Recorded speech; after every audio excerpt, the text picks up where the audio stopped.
ప్రభువును రక్షకుడైన యేసుక్రీస్తు నామంలో ఈ వీడియో చూస్తున్న ప్రతి ఒక్కరికి ప్రభుపేట వందనాలు తెలియజేస్తూ ఉన్నాను. అదేవిధంగా వీడియో చూస్తున్న అందరికీ కూడా హ్యాపీ రిఫార్మేషన్ డే.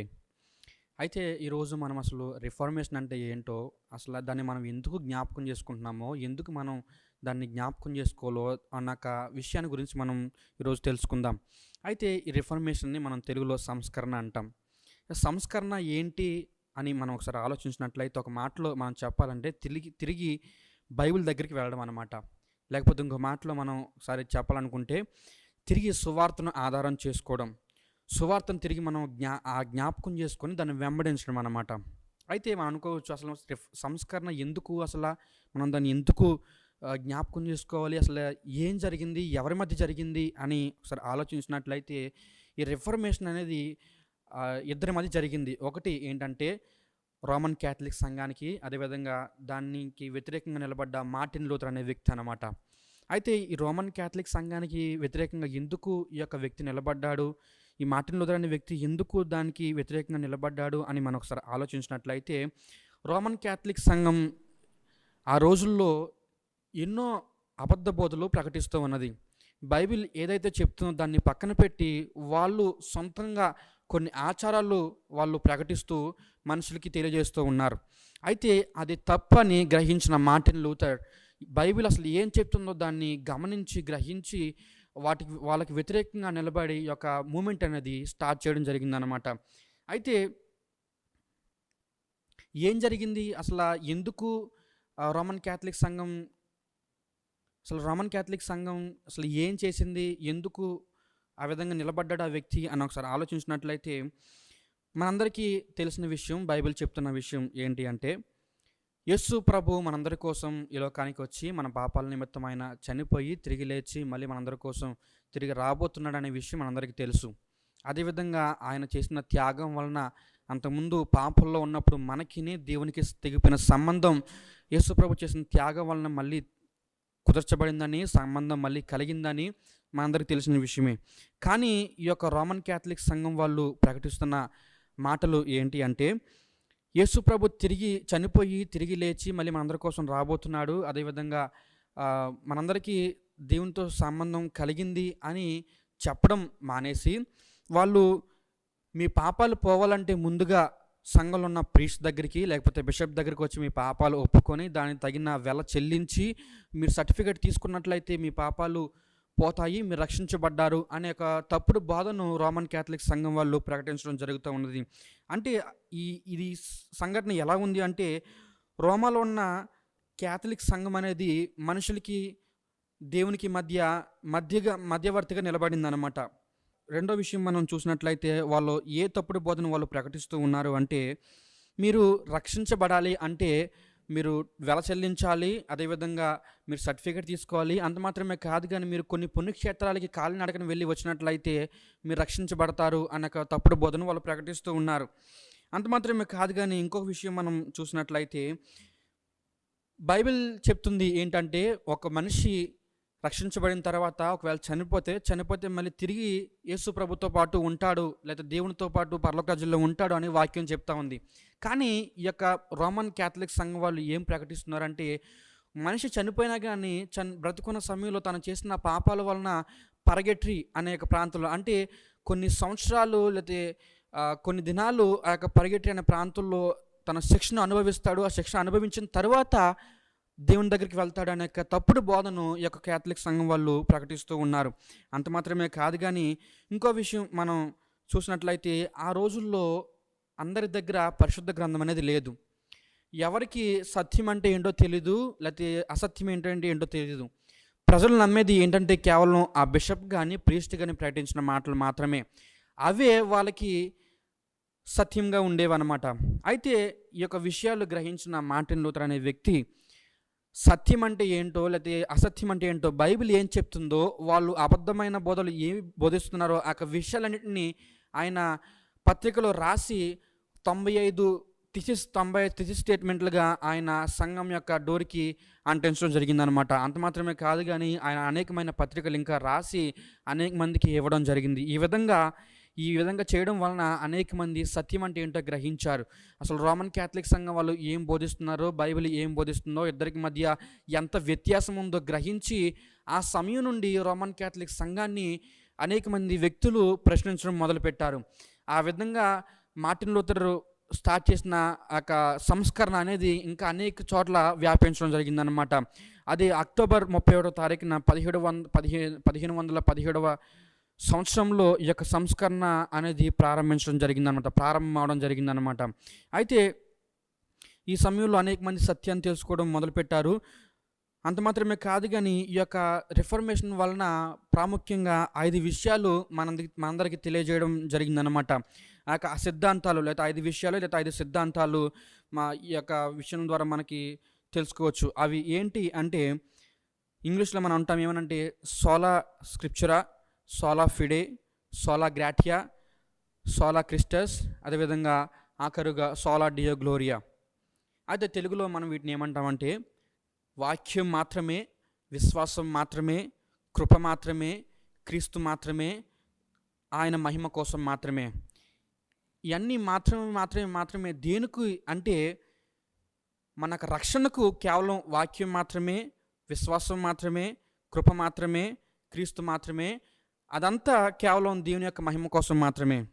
అయితే ఈ విషయాలన్నీ మనందరం తెలుసుకోవడం చాలా ప్రాముఖ్యం. ఎందుకంటే ప్రతి ఒక్క క్రైస్తవునికి సహజంగా తెలుసుకోవాల్సిన విషయాలు అన్నమాట. ఈ రోజున చాలామంది మేము ప్రొటెస్టెంట్స్ అని, లేకపోతే మేము రిఫార్మ్డ్ అని చెప్పేసి చాలామంది అనుకుంటూ ఉన్నారు. చాలామంది చెప్తూ ఉన్నారు. మన తెలుగు రాష్ట్రాల్లో కూడా మనం ఏం చూస్తున్నామంటే, రక్షించబడాలంటే డబ్బులు ఇవ్వాలి, రక్షించబడాలంటే ఇంకా బాప్తిజం తీసుకోవాలి, రక్షించబడాలంటే ఇంకా కొన్ని మంచి పనులు చేయాలి అనే తప్పుడు బోధలు ఈ రోజున సంఘాల్లో కూడా ప్రకటించబడడం జరుగుతుందన్నమాట, బోధించబడడం జరుగుతూ ఉన్నది. అయితే కానీ వాక్యం ఏం చెప్తుందో చాలామందికి తెలియడం లేదు. చాలామంది ఈ వాక్యం ఏం చెప్తుందో సత్యం ఏంటో వాళ్ళు గ్రహించడం లేదు. కనుక ఈ యొక్క 5 విషయాలు ప్రతి ఒక్క క్రైస్తవుడు తెలుసుకోవడం చాలా ప్రాముఖ్యం. ప్రతి ఒక్క క్రైస్తవుడు తెలుసుకోవాల్సిన ప్రాముఖ్యమైన విషయాలు ఈ యొక్క 5 విషయాలు అన్నమాట.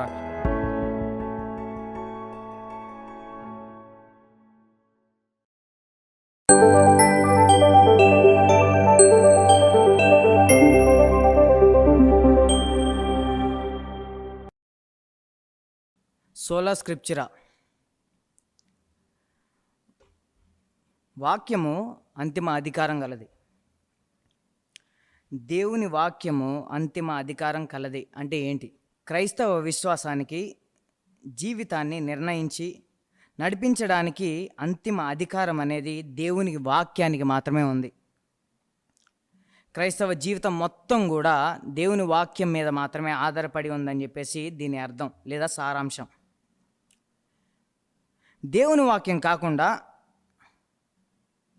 సంఘ కాపరులు కానీ, లేదంటే సంఘాల్లో ఉన్న పరిచారకులు కానీ, లేదంటే సంఘ పెద్దలు కానీ, ధనవంతులు కానీ, వయసులో పెద్దవారు కానీ, లేదంటే ప్రభుత్వ నాయకులు కానీ, ఎవరికైనా సరే ఒక క్రైస్తవుని మీద లేదా సంఘం మీద వాళ్ళు ఏం నమ్మాలి, ఏం విశ్వసించాలి, లేదంటే ఎలా నడుచుకోవాలని నిర్దేశించే అధికారం అనేది ఎవరికీ లేదు, కేవలం ఒక వాక్యానికి తప్ప.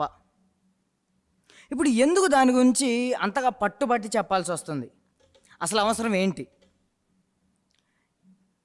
ఎందుకంటే ఈనాటి మన తెలుగు సంఘాల పరిస్థితి చూసుకుంటే కొన్ని దశాబ్దాల క్రితమే యొక్క వాక్య అధికారాన్ని వాళ్ళు పక్కన పెట్టేశారు. నేను ప్రతి ఒక్క సంఘం అని చెప్పేసి అన్నట్లే కానీ అనేకమైన సంఘాలకి వాక్యం అనేది వారి అధికారంగా లేదు. వాక్యం అనేది వారి సంఘాలను నడిపించట్లేదు. వాక్యం అనేది వారి యొక్క జీవితాలని నడిపించట్లేదు. చరిత్రలో చూసుకుంటే సంఘం పైన లేఖనాలకి మాత్రమే అధికారం లేదు, కానీ పోపులకి, రోమన్ క్యాథలిక్ పోపులకు కానీ, బిషప్పులకి వాళ్ళకు కూడా వాక్యంతో పాటు సరిసమానమైన అధికారం ఉందని చెప్పేసి ఆ రోజుల్లోని బోధించేవారు. వాక్యాన్ని ప్రజల నుండి దూరం చేసి, అలాగే ప్రజల నుండి దూరం చేసేసి వారు కల్పించిన పద్ధతుల్ని, లేదంటే వారు రాసుకున్న కొన్ని ప్రమాణాలని వారు తప్పుగా అర్థం చేసుకుని, వాక్యాన్ని తప్పుగా అర్థం చేసుకొని వారు బోధించిన ఈ యొక్క ప్రమాణాలని సంఘం పైన రుద్ది ఇది మాత్రమే అధికారం గలది, రక్షణ పొందాలంటే ఇది మాత్రమే పాటించాలి, ఆత్మీయ జీవితంలో ఎదగాలంటే ఇది మాత్రమే పాటించాలి అని చెప్పేసి కొన్ని పద్ధతుల్ని వారు ఒక ప్రమాణంగా చేసి వాక్యాన్ని పక్కన పెట్టేసి సంఘాలపైన రుద్ది సంఘాలని అనేకమైన తప్పుదోవలు పట్టించి సంఘాన్ని చిన్నాభిన్నం చేసేశారు. ఇప్పుడు ఈ చరిత్ర ఎందుకు మనం ముఖ్యం అంటే సేమ్ ఆ రోజుల్లోని 400 నుండి 1500 సంవత్సరాల మధ్యకాలంలోని సంఘ చరిత్రలోని ఎలాగైతే జరిగిందో అదే విధంగా ఈ రోజుల్లోని మన తెలుగు సంఘాలు అనేది, ముఖ్యంగా మన తెలుగు సంఘాలు అనేది అదే కాలం నాటికి వెళ్ళిపోయాయి. వాక్యం సరిపోదు, అనుభవాలు కావాలి, వాక్యం సరిపోదు, లేదంటే అనేక సంవత్సరాల నుండి వచ్చే ఆచారాలు కావాలి అని చెప్పేసి అనేకమైనవి పాటించాలని చెప్పేసి రక్షణ కోసం ఇవన్నీ పాటించాలి, క్రైస్తవులు అంటే ఇవన్నీ పాటించాలి, పద్ధతులు అనుభవాలు ప్రతి ఒక్కటి కూడా వాక్యంతో పాటు ఎత్తి చూపి వాక్యాన్ని పక్కన పెట్టేసి ఈ రోజులు సంఘాలు దేవుణ్ణి అసలు క్రీస్తే శిరసుగా లేకుండా ఉన్నాయి. వంగూరి సురేష్ గారు అంటారు ఏంటంటే ఈ రోజుల్లోని సంఘాలకి సంఘం యొక్క శిరసు అయిన క్రీస్తుకి ఎటువంటి సంబంధం లేదట. ఎందుకంటే అనేక సంవత్సరాల క్రితమే వారు ఆయన విడిచేశారు. అలాంటి పరిస్థితులు ఉన్నాయి ఈ రోజుల్లోనే మన సంఘాలు. అనగా 400 నుండి 1500 ఉన్న మనుషులు లేదా దేవుని భక్తులు వారు ఎలాగైతే ఆలోచించారో, వారు ఎలాగైతే దేవుని వాక్యం దగ్గరికి వెళ్ళారో, వారు ఎలాగైతే వాక్యాన్ని మాత్రమే ప్రామాణికంగా కలిగి వాక్యం మాత్రమే అధికారం కలది సంఘాలకి, క్రైస్తవ జీవితాలకి, విశ్వాసానికి నడిపించడానికి, సమస్తానికి వాక్యం మాత్రమే ప్రామాణ్యం అని చెప్పేసి నమ్మి వారు వాక్యాన్ని ఎలాగైతే ఎత్తిపట్టి చూపారో, ఎలాగైతే వారు అనుసరించారో అదే రకంగా ఈ రోజుల్లోని మనం కూడా వాక్యాన్ని మాత్రమే ప్రామాణంగా కలిగి ఉండాలి. వారు రోమన్ క్యాథలిక్ అనే సంఘాలకి వ్యతిరేకంగా తిరుగుబాటు చేశారు. ఏంటిగా తిరుగుబాటు అంటే వారు వాక్యాన్ని తప్పుగా బోధిస్తున్నారు, వాక్యాన్ని కొన్నిసార్లు అసలు ఆల్టర్ చేసేస్తున్నారు. వాక్యం అనేది వారికి ఎటువంటి దేవుని మాట కాదు. ఎందుకంటే పోప్ అనేవాళ్ళు కానీ, బిషప్ అనేవాళ్ళు కానీ దేవుణ్ణి క్రీస్తుని స్వయంగా రిప్రజెంట్ చేస్తున్నారు. వారి మాటలే దేవుని వాక్యం, వారి మాటలే దేవుడు మాకిచ్చిన ప్రమాణంగా వారు అలా మార్చేశారు. ఆ యొక్క తప్పుడు బోధలకి వ్యతిరేకంగా నుంచున్న వాళ్ళలో ఒక వ్యక్తి మార్టిన్ లూథర్ అనే ఆయన 1517లోని అక్టోబర్ 31వ తారీఖున తాను వాక్యం యొక్క రోమన్ క్యాథలిక్ సంఘాలు బోధించే ప్రతి ఒక్క మాట, ప్రతి ఒక్క సిద్ధాంతాలని పక్కన పెట్టుకొని వాక్యం ఏం బోధిస్తుందని చెప్పేసి ఈ రెండింటిని చూస్తే ఇవన్నీ దుర్బోధలుగా కనపడ్డాయి. సో ఆయన ఏం చేశాడంటే ఈ యొక్క రోమన్ క్యాథలిక్ సంఘానికి, ఒక సంఘ మందిరానికి దగ్గరికి వెళ్ళేసి ఆయన నిజమైన వాక్యం ఏం బోధిస్తుంది ప్రతి ఒక్కటి రాసేసి మనం చర్చించుకుందాం రండి అని చెప్పేసి వాళ్ళు ఒక డిస్ప్లే బోర్డుగా వాడే ఒక డోర్ మీద ఆయన 95 థీసిస్ని ఆయన ఏం చేశాడంటే ఆయన అలా దాన్ని అంటించేసి ఆయన సంఘానికి, రోమన్ క్యాథలిక్ సంఘానికి, వారి యొక్క దుర్బోధలకి వ్యతిరేకంగా నిలబడ్డాడు. ఆ రోజు ప్రారంభమైన ఒక ఉద్యమం లాగా ప్రారంభమైంది. అది కేవలం ఆయన ఒక్కడే ఆ యొక్క సంఘానికి సత్యాన్ని బోధించాలనుకున్నాడు. కానీ ఆయన నుండి అనేక మంది ఆయన్ని అనుసరించిన వాళ్ళు ఒక సేమ్ అదే రకంగా వాక్యాన్ని మాత్రమే ప్రామాణికంగా చేసుకుంటూ నిలిచి ఉన్నవారు వారు సంఘానికి వ్యతిరేకంగా నిలబడుతుంటే అది ఒక ఉద్యమం లాగా తయారైంది. దాన్నే మనం ఏమంటాం అంటే రిఫర్మేషన్ అని చెప్పేసి అంటాం, ప్రొటెస్టెంట్ రిఫర్మేషన్ అని చెప్పేసి అంటాం. అసలు ఎందుకు మనం ఎలా చెప్పగలం దేవుని వాక్యం అనేది అధికారం కలదని చెప్పేసి? అసలు మనకి కారణాలు ఏమున్నాయి? నిజంగా దేవుని వాక్యం అనేది అధికారం కలదా, లేదా సంఘ కాపరులు చెప్పేది అధికారం కలదా? సంఘాలని ఎవరు నడిపించాలి? సంఘాన్ని ఎవరు నిర్దేశించాలి?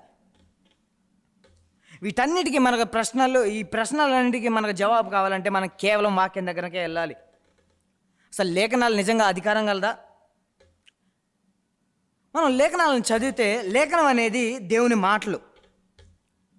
ఆయన లేఖనాల్లో తాను బయలుపరుచుకున్నాడు. ఎందుకు బయలుపరుచుకున్నాడంటే మనుషులు దేవునితో సంబంధం కలిగి ఉండాలి. మనుషులు దేవుణ్ణి తెలుసుకొని ఆయన తెలుసుకొని ఆయన్ని ఆరాధించాలి అని చెప్పేసి లేఖనాల్లోని, అనగా ఈ యొక్క 66 పుస్తకాల గ్రంథంలోని ఆయన తను తాను బయలుపరుచుకున్నాడు. ఆయన ఈ యొక్క 66 పుస్తకాల్లో మాత్రమే కాదు, కానీ ఆఖరి రోజుల్లోని, అనగా అంతిమ దినాల్లోని హెబ్రీయులకు రాసిన పత్రిక 1:2 ప్రకారం తన ప్రియ కుమారుని ద్వారా మనతోని ఆయన మాట్లాడారు. అంతేకాకుండా లేఖనాలు రాసిన వారు ఎవరైతే ఉన్నారో వాళ్ళు ఊహించుకొని రాలేదు, కానీ దేవుని యొక్క ప్రేరణ చేత, దైవావేశం చేత వారు క్యారీ చేయబడి, వాళ్ళు నడపబడి, వాళ్ళు ఏం చేశారంటే లేఖనాలని ఎటువంటి తప్పు లేకుండా వాళ్ళు రాశారు.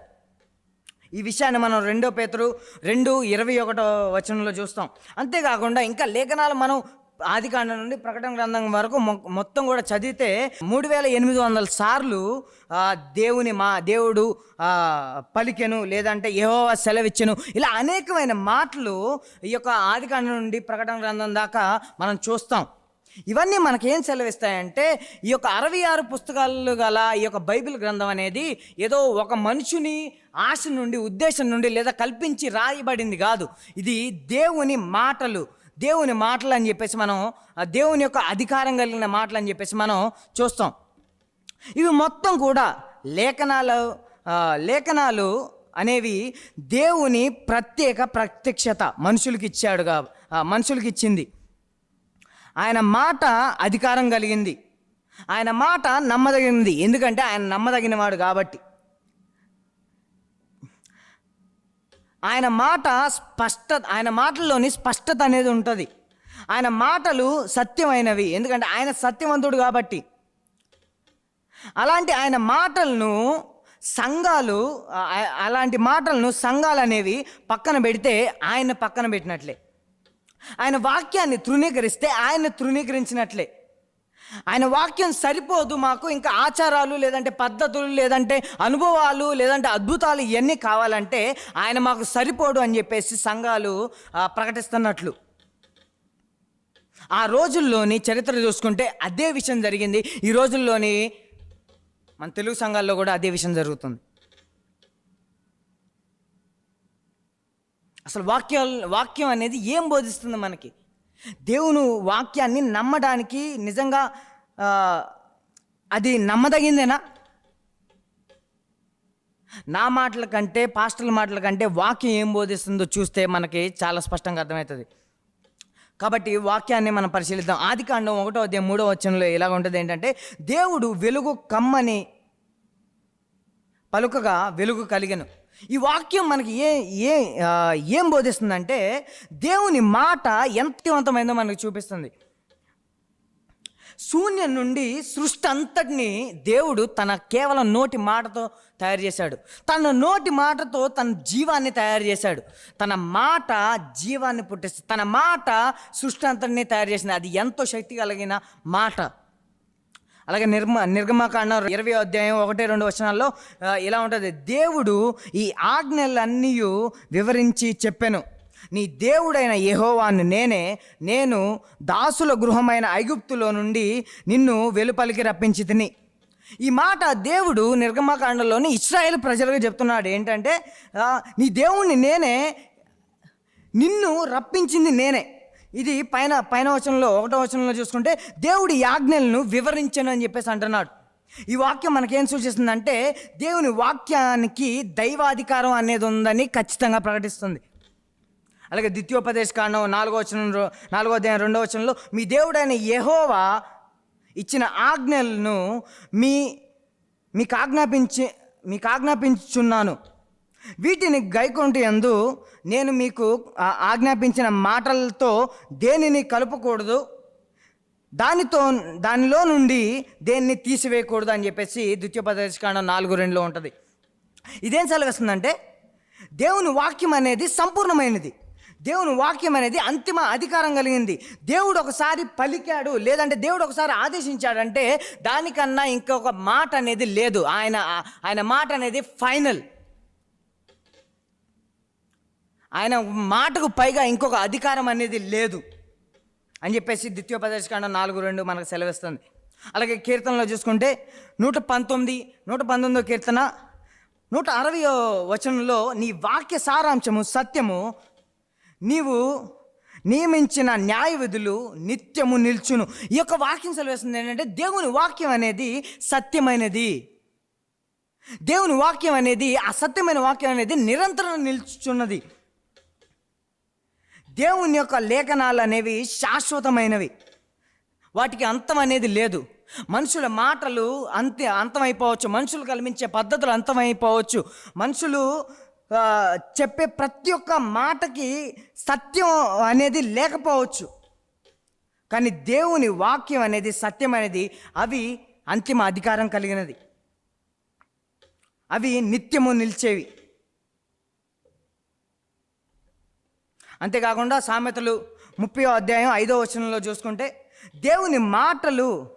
దేవుని మాటలన్నీ పుటము పెట్టబడినవే, ఆయన ఆశ్రయించు వారికి ఆయన కేడము. ఈ యొక్క వాక్యం మనకేం బోధిస్తుందంటే దేవుని మాటలపైన ఆధారపడి జీవించడానికి అది నమ్మదగినది అని చెప్పేసి మనకు సెలవిస్తుంది. అంతేకాదు యెషయా గ్రంథం 40వ అధ్యాయం 8వ వచనంలో గడ్డి ఎండిపోవును, దాని పువ్వులు వాడిపోవును, మన దేవుని వాక్యము నిత్యము నిల్చును. ఇది కూడా ఏం సెలవిస్తుందంటే దేవుని వాక్యం అనేది సజీవమైనది, అది మన జీవితాలని నిర్దేశించేది. ఈ యొక్క లేఖనాలన్నీ కూడా అదే సెలవిస్తున్నాయి. అంతేకాకుండా 2 తిమోతి 3:16 నుండి 17 వరకు చూసుకుంటే దైవజనుడు సన్నద్ధుడై ప్రతి సత్కార్యమందు పూర్ణముగా సిద్ధపడి ఉండునట్లు దైవావేశం వలన కలిగిన ప్రతి లేఖనము ఉపదేశించుటకును, ఖండించుటకును, తప్పుదిద్దుటకును, నీతి అందు శిక్ష చేయుటకును ప్రయోజనకరమైంది. ఈ లేఖనం మనకేం బోధిస్తుంది అంటే లేఖనాలు అనేది మనిషి యొక్క ఆలోచనల నుండి పుట్టలేదు. ఇది దేవుడు వారిని ఇన్స్పైర్ చేయటం వల్ల, వారిని నడిపించటం వల్ల వాళ్ళు రాసిన లేఖనాలు ఈ లేఖనాలు అనేవి ఈ యొక్క 66 పుస్తకాల గ్రంథం అనేది మనిషి యొక్క ప్రతి ఒక్క జీవితానికి సరిపోయింది, ప్రతి ఒక్క సిచ్యువేషన్కి అది సరిపోయింది. దేవుని లేఖనాలు అనేవి దేవుని యొక్క ప్రేరణతోనూ కలిగినవి, అలాగే వాటికి అంతిమ అధికారం అనేది ఉన్నది. ప్రకటన గ్రంథం 22:18-19లో చూసుకుంటే ఈ గ్రంథమందు ప్రవచింపబడిన వాక్యములను విను ప్రతి వానికి నేను సాక్ష్యం ఇచ్చినది ఏమనగా, ఎవడైనను వీటితో మరి ఏదైనాను కలిపిన ఎడ్ల ఈ గ్రంథంలో రాయబడిన తెగుళ్ళు వానికి కలుగజేయను. దేవుని వాక్యము ఈ ఎట్టి పరిస్థితుల్లోనూ కూడా మార్చకూడదు. దేవుని వాక్యం అనేది ఎట్టి పరిస్థితుల్లో కూడా తీసేయకూడదు. దేవుని వాక్యానికి ఏది కూడా కలపకూడదు అనే విషయాన్ని ఈ యొక్క ప్రకటన గ్రంథం 22వ అధ్యాయం తెలియజేస్తుంది. ఇలా ఆది కాండం నుండి ప్రకటన గ్రంథం వరకు ఈ యొక్క లేఖనాలు అనేవి ఏం తెలియజేస్తున్నాయి అంటే వాక్యం యొక్క అధికారాన్ని, వాక్యానికి అది సత్యమైంది మరియు శాశ్వతమైంది అనే విషయాలను మనకు బోధిస్తున్నాయి. దేవుని వాక్యం అనేది శాశ్వతమైనది, సంపూర్ణమైనది, శుద్ధి గలది, నమ్మకమైనది, అంతిమ అధికారం గలది. అది సత్యమైన వాక్యం అని మనకి ఈ యొక్క లేఖనాలు బోధిస్తుంటే, కానీ మనం మాత్రం మనుషులు కల్పించిన ఆచారాలు, పద్ధతులు, అనుభవాలు, లేదంటే అద్భుతాలు, లేదంటే అయ్యగారుల మాటలు, లేదంటే వీటన్నిటి వెంట మనం ఏం చేస్తున్నామంటే వీటన్నిటి వెంట పోకుండా వీటన్నిటినీ దేవుని వాక్యానికి సరి సమానంగా చేసి దేవుని వాక్యంతో పాటు ఇవన్నీ కూడా మా యొక్క జీవితాలను నడిపించేవి అని చెప్పేసి మనం చెప్తున్నాం. సేమ్ ఇదే రకంగా బైబిల్లోని పరిచయులు అనేవాళ్ళు ఉన్నారు. వారికి దేవుడిచ్చిన వాక్యాన్ని బాబు మీరు పాటించండి రా, వీటిని అనుసరించి మీరు జీవించండి అని చెప్పేసి, నన్ను ఆరాధించండి అని చెప్పేసి దేవుడు వారికి పాత నిబంధన ఇస్తే, వారు సొంతగా కల్పించుకున్న ఈ యొక్క పద్ధతుల్ని, ఆచారాలని, పితృపారంపర్యమైన ఆచారాలని వారు వాక్యానికి సమానంగా చేసి వారు అనుసరించుకుంటూ పైకి మేమంతా వాక్యాన్ని మాత్రమే నమ్ముతున్నాం, వాక్యాన్ని మాత్రం ఆచరిస్తున్నాం, మా అంత పరిశుద్ధులు లేరని చెప్పేసి వాళ్ళు అలా దేవునితోని యేసు ప్రభు వారితో వాదనలు చేసుకుంటే వారిని దేవుడు ఏమని సంబోధించాడంటే సున్నం కొట్టిన సమాధులు అని చెప్పి సంబోధించారు. గుర్తుపెట్టుకోండి, క్రైస్తవ జీవితానికి క్రైస్తవులంగా అని చెప్పుకుంటున్న మనందరికీ దేవుని వాక్యం మాత్రమే ప్రామాణ్యమైంది. మనం ఏదన్నా నమ్మాలంటే దేవుని వాక్యం నుండి మాత్రమే నమ్మాలి, అది బోధిస్తే మాత్రమే నమ్మాలి, దానికి తప్పుగా ఏది నమ్మకూడదు. మనం అనుసరించే పద్ధతుల్లో కూడా మన యొక్క జీవన విధానం కూడా దేవుని వాక్యాన్ని మన జీవితాల నుండి వెలువడించబడాలి. ముగింపులోనికి వచ్చే ముందు కొన్ని విషయాలు మనం గుర్తుపెట్టుకోవాలి. ఏంటంటే వాక్యం కేంద్రీకృతం చేసుకున్న సంఘాలుగా మనం ఉండాలి. వాక్యాన్ని ప్రతిరోజు చదువుతూ అర్థం చేసుకుంటూ నిష్టగా ఈ యొక్క వాక్యాన్ని అనుసరించుకుంటూ పరిశుద్ధాత్మ దేవుని శక్తితోని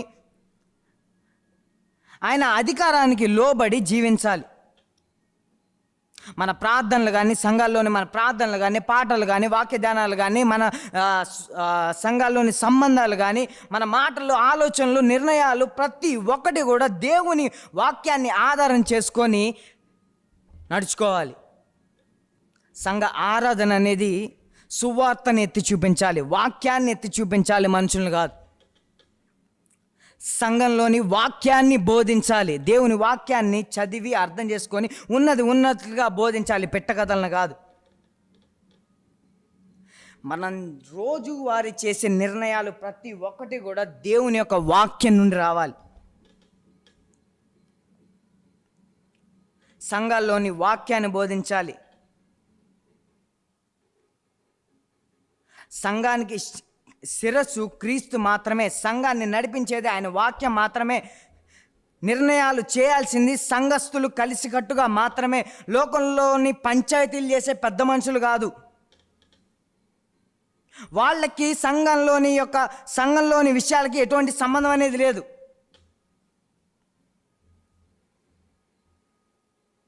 సంఘం తలవంచాల్సింది కేవలం క్రీస్తు యొక్క అధికారానికి, ఆయన వాక్యానికి మాత్రమే.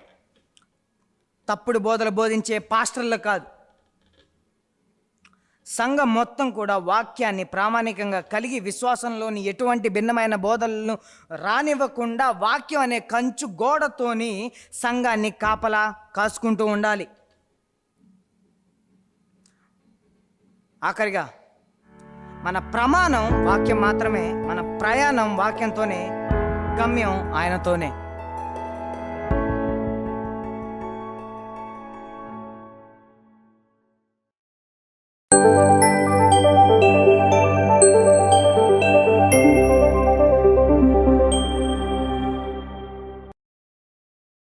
మన ప్రభువును రక్షకుడైన యేసుక్రీస్తు వారి శ్రేష్ఠ నామములోని మీకు అందరికీ శుభములు తెలియజేస్తా ఉన్నాను. మరి రిఫార్మేషన్ సందర్భంగా మేము రిఫార్మేషన్ యొక్క సిద్ధాంతాలను తెలుగులోని మనందరికీ తెలియజేయాలని ఆశపడతా ఉన్నాం. దాంట్లోని మరి మనము 5 విషయాలు చూడగలం. ఆ 5 విషయాలు నేర్చుకునే ముందు అసలు ఈ రిఫార్మేషన్ అంటే ఏంటి అనేది నేను తెలుగులో కూడా చెప్పడానికి ప్రయత్నం చేస్తాను. రిఫార్మేషన్ని మనము సంఘ సంస్కరణ అని అంటాం. సో ఈ యొక్క దినం సందర్భంగా చరిత్రలోని రిఫార్మేషన్ సమయంలోని ప్రకటించబడిన 5 సిద్ధాంతాలు అనేవి చాలా ప్రాముఖ్యమైనవి. వాటిని మనం చూసినట్లయితే మొదటిది సోలా స్క్రిప్చరా. దీన్ని మనం తెలుగులోని వాక్యము ఒక్కటే లేదా కేవలము వాక్యం మాత్రమే అని తర్జుమా చేయొచ్చు. రెండో విషయాన్ని చూసినట్లయితే సోలా ఫిడే, విశ్వాసం ఒక్కటే, కేవలము విశ్వాసం ద్వారా మాత్రమే. మూడో విషయాన్ని మనం చూసినట్లయితే సోలా గ్రాటియా, దీన్ని మనము కృప ఒక్కటే లేకపోతే కృప ద్వారా మాత్రమే అని తర్జుమా చేయొచ్చు. నాలుగో విషయం సోలా క్రిస్టస్, క్రీస్తు ఒక్కడే లేకపోతే కేవలము క్రీస్తు ద్వారా మాత్రమే. ఐదో విషయాన్ని మనం చూసినట్టయితే సోలా డియో గ్లోరియా, దీని యొక్క అర్థం ఏంటంటే కేవలము దేవునికి మాత్రమే మహిమ, కేవలము దేవునికి మాత్రమే మహిమ. దానిలోని రెండవది ఈరోజు ప్రత్యేకంగా నేను మాట్లాడడానికి ఇష్టపడతా ఉన్నాను. సో మొదటిగా సోలా ఫిడే అంటే ఏంటో మనం చూద్దాం. సోలా అంటే ఎలోన్ లేదా ఒక్కటి, కేవలము, మాత్రమే అనే అర్థాలు వస్తాయి. ఇంకా ఫిడే అనే మాట యొక్క అర్థాన్ని మనం చూసినట్టయితే దాన్ని విశ్వాసం అని అంటాం. మనం ఎప్పుడైతే ఈ విశ్వాసాన్ని గురించి మాట్లాడుతున్నామో ఇది కేవలము నమ్మడం కాదు, దీంట్లోని కొన్ని ఎలిమెంట్స్ అనేవి, దీంట్లోని కొన్ని భాగాలు అనేవి ఇమిడి ఉన్నాయి. వాటిలోని ప్రాముఖ్యంగా మూడు విషయాల్లో నేను తెలియజేస్తాను. మనం ఎప్పుడైతే విశ్వాసాన్ని గురించి మాట్లాడుతామో దాంట్లో ఉన్న మొదటి విషయం ఏంటంటే దాంట్లోని మెంటల్ ఎలిమెంట్ అంటాం మనం దీంట్లోని. సో దీంట్లోని మనం గమనించే విషయం ఏంటంటే మనం ఎప్పుడైతే విశ్వసిస్తూ ఉన్నామో, మనం ఎప్పుడైతే విశ్వాసం ద్వారా ఆయన మాట్లాడుతున్నామో దాని అర్థం ఏంటంటే ఒక విశ్వసించే వ్యక్తి మరి సువార్తను అర్థం చేసుకుంటాడు. దాని తర్వాత యేసుక్రీస్తు సిలువలో చేసిన త్యాగాన్ని ఆయన గ్రహిస్తాడు. రెండు విషయాన్ని మనం గమనించినట్లయితే ఎమోషనల్, దీన్ని మనము భావోద్వేగాలు అని చెప్పేసి తెలుగులోనే అంటాం.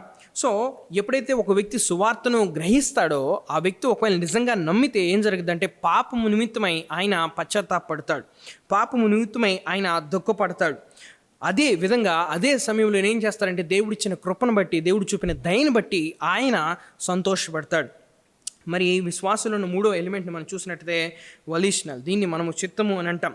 ఒక వ్యక్తి నిజంగా సువార్తను విశ్వసిస్తూ ఉంటుంటే, ఒక వ్యక్తి నిజంగా ఏదైనా విశ్వసిస్తున్నాడు అంటే ఏం చేస్తాడనంటే మరి ఆ వ్యక్తి దేవుని యొక్క చిత్తానికి లోబడతాడు. తర్వాత రక్షణ నిమిత్తమై యేసు క్రీస్తునందు సంపూర్ణంగా విశ్వాసం ఉంచుతాడు, సంపూర్ణంగా క్రీస్తునందు ఆధారపడతాడు. ఒక వ్యక్తి ఈ విధంగా అన్నాడు, John MacArthur, genuine faith always produces obedience. దానికి అర్థం ఏంటంటే నిజమైన విశ్వాసం అనేది విధేయతలోని కనబడుతుంది, లేకపోతే విధేయత చూపిస్తుంది. మనం చూసినట్టయితే సోలా ఫిడే లేదా విశ్వాసం ఒక్కటే అని మనం అది ఏంటి అని మనం ప్రశ్నించినట్లయితే దానికి అర్థం ఏంటంటే ఒక పాపి దేవుని ఎదుట నీతిమంతునిగా నిలబడాలి అంటే లేదా రక్షించబడాలి అని అంటే అది కేవలము సువార్త ద్వారా మాత్రమే, సువార్త యందు విశ్వసించడం ద్వారా మాత్రమే, లేకపోతే సువార్తను నమ్మడం ద్వారా మాత్రమే జరుగుతుంది. పాపులమైన మనము కేవలం క్రీస్తు చేసిన త్యాగమందు విశ్వసించడం ద్వారా మాత్రమే రక్షించబడగలం. విశ్వసించుట అనగా సంపూర్ణమైన నమ్మకాన్ని, నిరీక్షణను క్రీస్తు యందు కలిగి ఉండటం. నేను దాన్ని తెలియజేసిన రీతిగా క్రీస్తు చేసిన త్యాగం మీద ఒకరు విశ్వసించడం, పూర్తి నమ్మకాన్ని, నిరీక్షణ కలిగి ఉండటం ద్వారా ఒక వ్యక్తి రక్షించబడగలడు. దీని గురించి అసలు మనం ఎందుకు మాట్లాడు అనే విషయాన్ని ఇప్పుడు చూద్దాం. యేసుక్రీస్తు వారు తన రక్తాన్ని చిందించి సంఘాన్ని స్థాపించాడు. అదే సత్యం మనకి అపోస్తల కార్యము 20:28 రాయబడింది. దేవుడు తన స్వరక్తం ఇచ్చి సంపాదించిన సంఘము అన్నాడు. అంటే దానికి అర్థం ఏంటంటే యేసుక్రీస్తు వారు తన యొక్క మరణం ద్వారా, తన యొక్క రక్తాన్ని చిందించడం ద్వారా తన సంఘాన్ని స్థాపించాడు. అపోస్తల కార్యాలు 2వ అధ్యాయంలో మనం చూసినట్లయితే మరి అక్కడ సంఘం అనేది స్థాపించబడింది. అక్కడ సంఘం ఏ విధంగా స్థాపించబడింది అనేది మనం చూసినట్లయితే సువార్త అనేది ప్రకటించబడింది. ఒకసారి నేను 2వ అధ్యాయంలో ఉన్న 36 నుంచి నేను చదువుతాను, 36వ వచనం నుంచి. వారు ఈ మాట విని హృదయంలో నొచ్చుకుని, సహోదరులారా మేమేం చేతు అని పేతుర్ని కడమ అపోస్తుని అడగగా, పేతురు మీరు మారుమనసు పొంది పాపక్షేమం నిమిత్తము ప్రతివాడు ఏ శ్రమం బాప్తిసం పొందిరి, అప్పుడు మీరు పరిశుద్ధాత్మ వరం పొందుదురు అని చెప్పేసి అన్నాడు. తర్వాత వారు వాక్యం అంగీకరించి బాప్తిసం పొందిరి, ఆ దినమందు వారు రక్షించబడినట్టుగా మనం చూస్తాం. సంఘం అనేది ఏర్పడటం అనేది జరిగింది. సో ఇక్కడ మనం గమనించాల్సిన విషయం ఏంటంటే సువార్త అనేది ప్రకటించబడింది. ప్రజలు సువార్తను నమ్మి లేకపోతే సువార్త యందు విశ్వాసం ఉంచి పాప క్షమాపణ పొంది వారు రక్షించబడినట్టుగా మనం చూస్తూ ఉన్నాం. ఇది అపోస్తల కార్యం 2వ అధ్యాయంలో జరిగిన విషయం. మరి సువార్త అనేది ప్రకటించబడతా ఉంటుంది, సంఘాలు అనేవి స్థాపించబడతా ఉన్నాయి. అదే రీతిగా సాతాను కూడా తన కార్యాన్ని జరిగిస్తూ ఉన్నాడు. దాని తర్వాత సంఘాల్లోని తప్పుడు బోధను, తర్వాత గలిబిలిని సంఘాల్లో కలిగించడం అనేది ప్రారంభం చేశాడు. ఇదే సత్యం మనం అపోస్తల కార్యాలు 15వ అధ్యాయంలోని చూడగలం. మనం అపోస్తల కార్యాలు 15వ అధ్యాయం 1వ వచనం చూసినట్టయితే అక్కడ ఈ విధంగా రాయబడింది, కొందరు యూదయ నుండి వచ్చిన వారు మోషే నియమించిన ఆచారం చొప్పున సున్నతి పొందితేనే కానీ మనము రక్షణ పొందలేదని సహోదరులు బోధించిరి అని చెప్పేసి అన్నాడు. సో సంఘాల్లోని ఒక తప్పుడు బోధ వచ్చింది. ఆ తప్పుడు బోధ ఏంటంటే, మొదటి తప్పుడు బోధ, ఒక వ్యక్తి రక్షించబడాలి అని అంటే ఏం చేయాలంట? సున్నతి అనుసరించాలి. సో వీళ్ళు చేస్తున్న పొరపాటు ఏంటనంటే, దేవుడు కేవలము విశ్వాసం ద్వారా, కృప ద్వారా మాత్రమే రక్షణ అంటే వీళ్ళు ఏం చేస్తూ ఉంటున్నారంటే, కొంతమంది తప్పుడు బోధకులు ఒక వ్యక్తి రక్షించబడంటే సున్నతి కూడా చేయాలి, వారు యూదులుగా అవ్వాలి, మొదటిగా యేసుక్రీస్తుని తమ సొంత రక్షణగా అంగీకరించడానికి అని చెప్పేసి తప్పుడు బోధ చేశారు. సో ఇదే సమస్య మనం గలతీ ప్రాంతంలో కూడా చూడగలం, ఎందుకంటే అక్కడ కూడా ఇదే సమస్య వచ్చింది. అందుకని పౌలు మరి గలతీకి రాసిన పత్రికలో 1వ అధ్యాయం 6వ వచనం ఈ విధంగా అంటాడు, క్రీస్తు కృపను బట్టి మిమ్మల్ని పిలిచిన వారిని విడిచి భిన్నమైన సువార్తకు మీరింత త్వరగా తిరిగిపోవడం చూడగా నాకు ఆశ్చర్యం అగుచున్నది అన్నాడు. మొట్టమొదటిగా మనం ఒక విషయాన్ని గమనించాలి. ఇక్కడ ఫస్ట్ ఏమన్నాడంటే పౌలు క్రీస్తు కృపను బట్టి అన్నాడు. అంటే ఏంటి? దేవుడు మీకు ఒక వరాన్ని ఇచ్చాడు. సో దాన్ని విడిచి మీరేం చేస్తూ ఉంటున్నారంటే భిన్నమైన సువార్త అంటే వేరే సువార్త వైపు మీరు తిరిగిపోతూ ఉన్నారు. అది చూడగా నాకు ఆశ్చర్యం అగుచున్నది అన్నాడు. దాని తర్వాత ఏమన్నాడు? అది మరి ఒక సువార్త కాదు కానీ క్రీస్తు సువార్తను చెరపగోరి మిమ్మల్ని కలవరపరచువారు కొందరున్నారు అన్నాడు. అదేంటంటే తప్పుడు సువార్త, అదేంటంటే దేవుడు చెప్పని సువార్త, అదేంటంటే వాక్యం బోధించిన సువార్త, అదేంటంటే క్రీస్తు సువార్తను చెరపగోరే సువార్త, క్రీస్తు సువార్తను కల్తీ చేసే సువార్త. ఇంకా మనం ముందుకు చదివినట్లయితే మేము మీకు ప్రకటించిన సువార్త కాక మరి యొక్క సువార్తను మేమైనను పరలోకం నుంచి ఒక దూతను మీకు ప్రకటించబడిన అతడు శాపగ్రస్తురుగును కాక అన్నాడు. సో క్రీస్తు కృపను గూర్చిన సువార్త ప్రకటించబడిన తర్వాత ఆ సువార్త కాకుండా వేరే సువార్త పౌలు ఏమన్నాడంటే మేము వచ్చి వేరే మీకు సువార్త ప్రకటించినా లేకపోతే పరలోకం నుంచి దేవదూత వచ్చి మీకు వేరే సువార్త ప్రకటించినా కానీ వాడు శాపగ్రస్తుడు అవ్వాలని చెప్పేసి అన్నాడు. ఎందుకంటే అది దేవుని చిత్తం కాదు, అది దేవుని ప్రణాళిక కాదు. దేవుడు ఒక వ్యక్తిని రక్షించే మార్గము లేకపోతే ఒక వ్యక్తిని తన యొద్దకు చేర్చుకునే మార్గము అది కాదు. అందుకనే పౌలు ఏమన్నాడంటే అలా ఎవరైనా చేస్తే వాళ్ళు నాశనం అయిపోవాలని చెప్పేసి అంటా ఉంటున్నాడు. దాని తర్వాత ఏమన్నాడంటే మేము ఇది వరకు చెప్పిన ప్రకారం ఇప్పుడు మరలా చెప్పుచున్నాను, మీరు అంగీకరించిన సువార్త కాక మరి ఒకటి ఎవడైనా మీకు ప్రకటించనేలా వాడి శాపగ్రస్తుడవును కాక. ఇప్పుడు నేను మనుషులదైన సంపాదించుకొని చూచున్నానా, దేవునిదైన సంపాదించుకొని చూచున్నానా, నేను మనుషులను సంతోషపెట్టగోరుచున్నానా, నేను ఇప్పటి వరకు మనుషులను సంతోషపెట్టిన వాడినైతే క్రీస్తు దాసును కాకపోదునని చెప్పేసి అన్నాడు. సో ఇక్కడ పౌలు ఏమంటున్నాడంటే ఒకవేళ మనుషుల సువార్తను మీకు ప్రకటించిన తప్పుడు సువార్తను నేను అంగీకరిస్తే నేనేం చేస్తా ఉంటున్నానంటే నేను మనుషులు సంతోషపెడతా ఉంటున్నాను, దేవుడిని సంతోషపెట్టట్లేదు అన్నాడు. ఎందుకంటే దేవుడు ఇచ్చిన సువార్త వేరు, ఆ సువార్త ఏంటనేది ముందు చెప్తాడు. కానీ మనం గమనించాల్సిన విషయం ఏంటంటే ఇది దేవుణ్ణి సంతోషపెట్టే విధానం అంత సీరియస్ విషయం, లేకపోతే అంత ఇంపార్టెంట్ విషయం.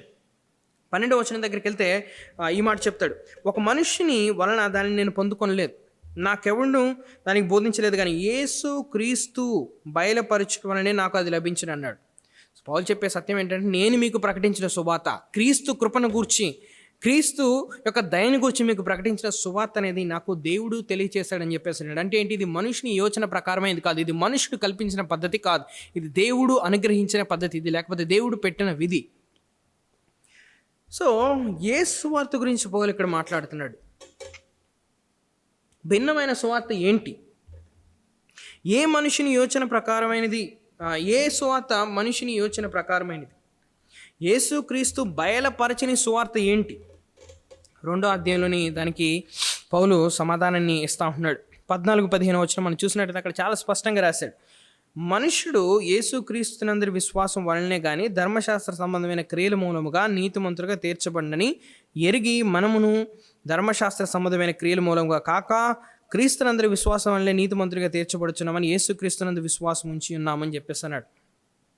సో దేవుడు బయలుపరిచిన సువార్త ఏంటంటే, క్రీస్తు తెలియజేసిన సువార్త ఏంటంటే ఒక వ్యక్తి కేవలము యేసునందు విశ్వాసం ఉంచడం ద్వారా మాత్రమే రక్షించబడతాడు. ఒక పాపి యేసు క్రీస్తు చేసిన త్యాగమందు విశ్వాసం ఉంచినందు మాత్రమే నీతిమంతులుగా తీర్చబడతాడు. అది దేవుడు ఏర్పరిచిన విధానం. కానీ ఈ సంఘంలో జరిగిన విషయం ఏంటంటే తప్పుడు బోధకులు వచ్చి వేరే సువార్తను ప్రకటిస్తున్నారు. ఆ వేరే సువార్త ఏంటి అని మనం ఆలోచన చేసినట్లయితే కేవలము విశ్వాసం ద్వారా కృప ద్వారా రక్షణ కాదు, మనము రక్షణ పొందుకోవడానికి మంచి పనులు సున్నతి వీటిని ఆచరించాలని చెప్పేదే మనుషుల యొక్క సువార్త, లేకపోతే సువార్తను చెరపగోరే యొక్క సువార్త, తప్పుడు సువార్త అది. అందుకని పౌలు ఏమన్నాడంటే 16వ వచనంలోని ధర్మశాస్త్ర సంబంధమైన క్రియల మూలంగా ఏ శరీరయు నీతిమంతునిగా తీర్చబడలేడు. ఏ ఒక్క వ్యక్తి కూడా ధర్మశాస్త్రాన్ని అనుసరంగా, అంటే మనకు అర్థమయ్యేటట్టు చెప్పాలంటే ఒక వ్యక్తి ఆజ్ఞను ఆచరించడం ద్వారా, ఒక వ్యక్తి కొన్ని పనులు చేయడం ద్వారా, ఒక వ్యక్తి సున్నతి చేయడం ద్వారా ఆ వ్యక్తి రక్షించబడలేడు. అదే ఇక్కడ చెప్తా ఉంటున్నాడు. 3వ అధ్యాయంలో మనం చూసినట్లయితే మరి విశ్వాసం ద్వారా కాకుండా వేరే కార్యాల ద్వారా నీతిమంతులుగా తీర్చబడలేని ప్రయత్నాలు చేసేవారిని పౌలు ఏమన్నాడు తెలుసా? అవివేకులు అన్నాడు. వారంట వెర్రివారు. వారు ఎవరంటే ఫూలిష్ పీపుల్. అందుకని ఈ విధంగా వాళ్ళకి తెలియజేస్తాడు, అవివేకులైన గలతీయులారా, మిమ్మల్ని ఎవడు భ్రమ పెట్టును, సిలువ వేయబడిన వాడైనట్టుగా యేసుక్రీస్తు మీ కనుల ఎదుట ప్రదర్శించబడింది కదా. అంటే యేసుక్రీస్తు మీ వద్దనే చనిపోయాడు కదా, ఆయన మీరు చూశారు కదా, లేకపోతే ఆయన మీ మధ్యలోనే కదా సిలువ వేయబడింది. ఆయన ఎందుకు సిలువ వేయబడి అంటే మనని రక్షించడానికి, మనకి రావాల్సిన శిక్ష ఆయన తీసుకున్నాడు కదా అని చెప్పేసి అన్నాడు. దాని తర్వాత ఏమన్నాడు మనం చూసినట్లయితే, ఇది మాత్రమే మీ వలన తెలుసుకొని కోరుచున్నాను, ధర్మశాస్త్ర సంబంధమైన క్రియల వలన మీరు ఆత్మను పొందితిరా, లేకపోతే విశ్వాసముతో వినటం వలన పొందితిరా. అంటే మీరు రక్షించబడినప్పుడు మీకు ఆత్మ అనేది ఎలా అనుగ్రహించబడింది? మీరు విని విశ్వసించడం ద్వారా మీకు ఆత్మ అనుగ్రహించబడిందా, లేకపోతే మీరు మంచి పనులు లేకపోతే సున్నతి చేయడం ద్వారా మీకు ఆత్మ అనుగ్రహించబడిందా అని చెప్పేసి అన్నాడు. దాని తర్వాత ఏమన్నాడు 6వ వచనంలో మనం చూసినట్లయితే, అబ్రహాము దేవుని నమ్మెను, అది అతనికి నీతిగా ఎంచబడును అన్నాడు. మనం గమనించాల్సిన విషయం ఏంటంటే, దేవుడు కేవలం నూతన నిబంధనలోనే కాదు, పాత నిబంధనలో కూడా ఒక వ్యక్తిని రక్షించిన విధానం ఏంటంటే, రక్షించిన మార్గం ఏంటి అని అంటే, దట్ ఈస్ కేవలము విశ్వాసం ద్వారా మాత్రమే. That is by faith alone. So మనం అనుకుంటాం కదా, దేవుడు పాత నిబంధనలు ఒకలాగా రక్షించాడు, నూతన నిబంధనలు ఒకలాగా రక్షించాడు అని చెప్పేసి అంటే కాదు. దేవుడు ప్రతి సందర్భంలో, ఎందుకు నీ మాట చెప్తున్నాడంటే, ఇక్కడ పౌలు కోట్ చేసే విషయం ఏంటంటే, అబ్రహాము దేవుని నమ్మెను, అబ్రహాము దేవుని యందు విశ్వాసం ఉంచాడు, అలా ఉంచడం ద్వారా దేవుడు అతన్ని నీతిమంతునిగా తీర్చాడు అని చెప్పేసి వాక్యంలోని రాయబడింది. ఇంకా ముందుకెళ్ళినట్లయితే, దేవుడు విశ్వాస మూలంగా అన్ని జనులు నీతిమంతులుగా తీర్చిన లేఖనం ముందుగానే చూచి, నీ యందు అన్ని జనులు అందరూ ఆశీర్వదించబడదని అబ్రహామునకు సువార్త ముందుగానే ప్రకటించిన అన్నాడు. సో పౌలు తెలియజేసే ఇంకో విషయం ఏంటంటే, ఇది దేవుని యొక్క ప్రణాళిక. ఈ ప్రణాళిక ఎప్పుడు ఉందంటే, దేవుడు అబ్రహాముకి బయలుపరిచాడు. ఇంకా మనం వెనక్కి వెళ్ళినట్లయితే కానీ ఈ ప్రణాళిక దేవుడు సృష్టిని చేయకముందే కలిగి ఉన్నాడు.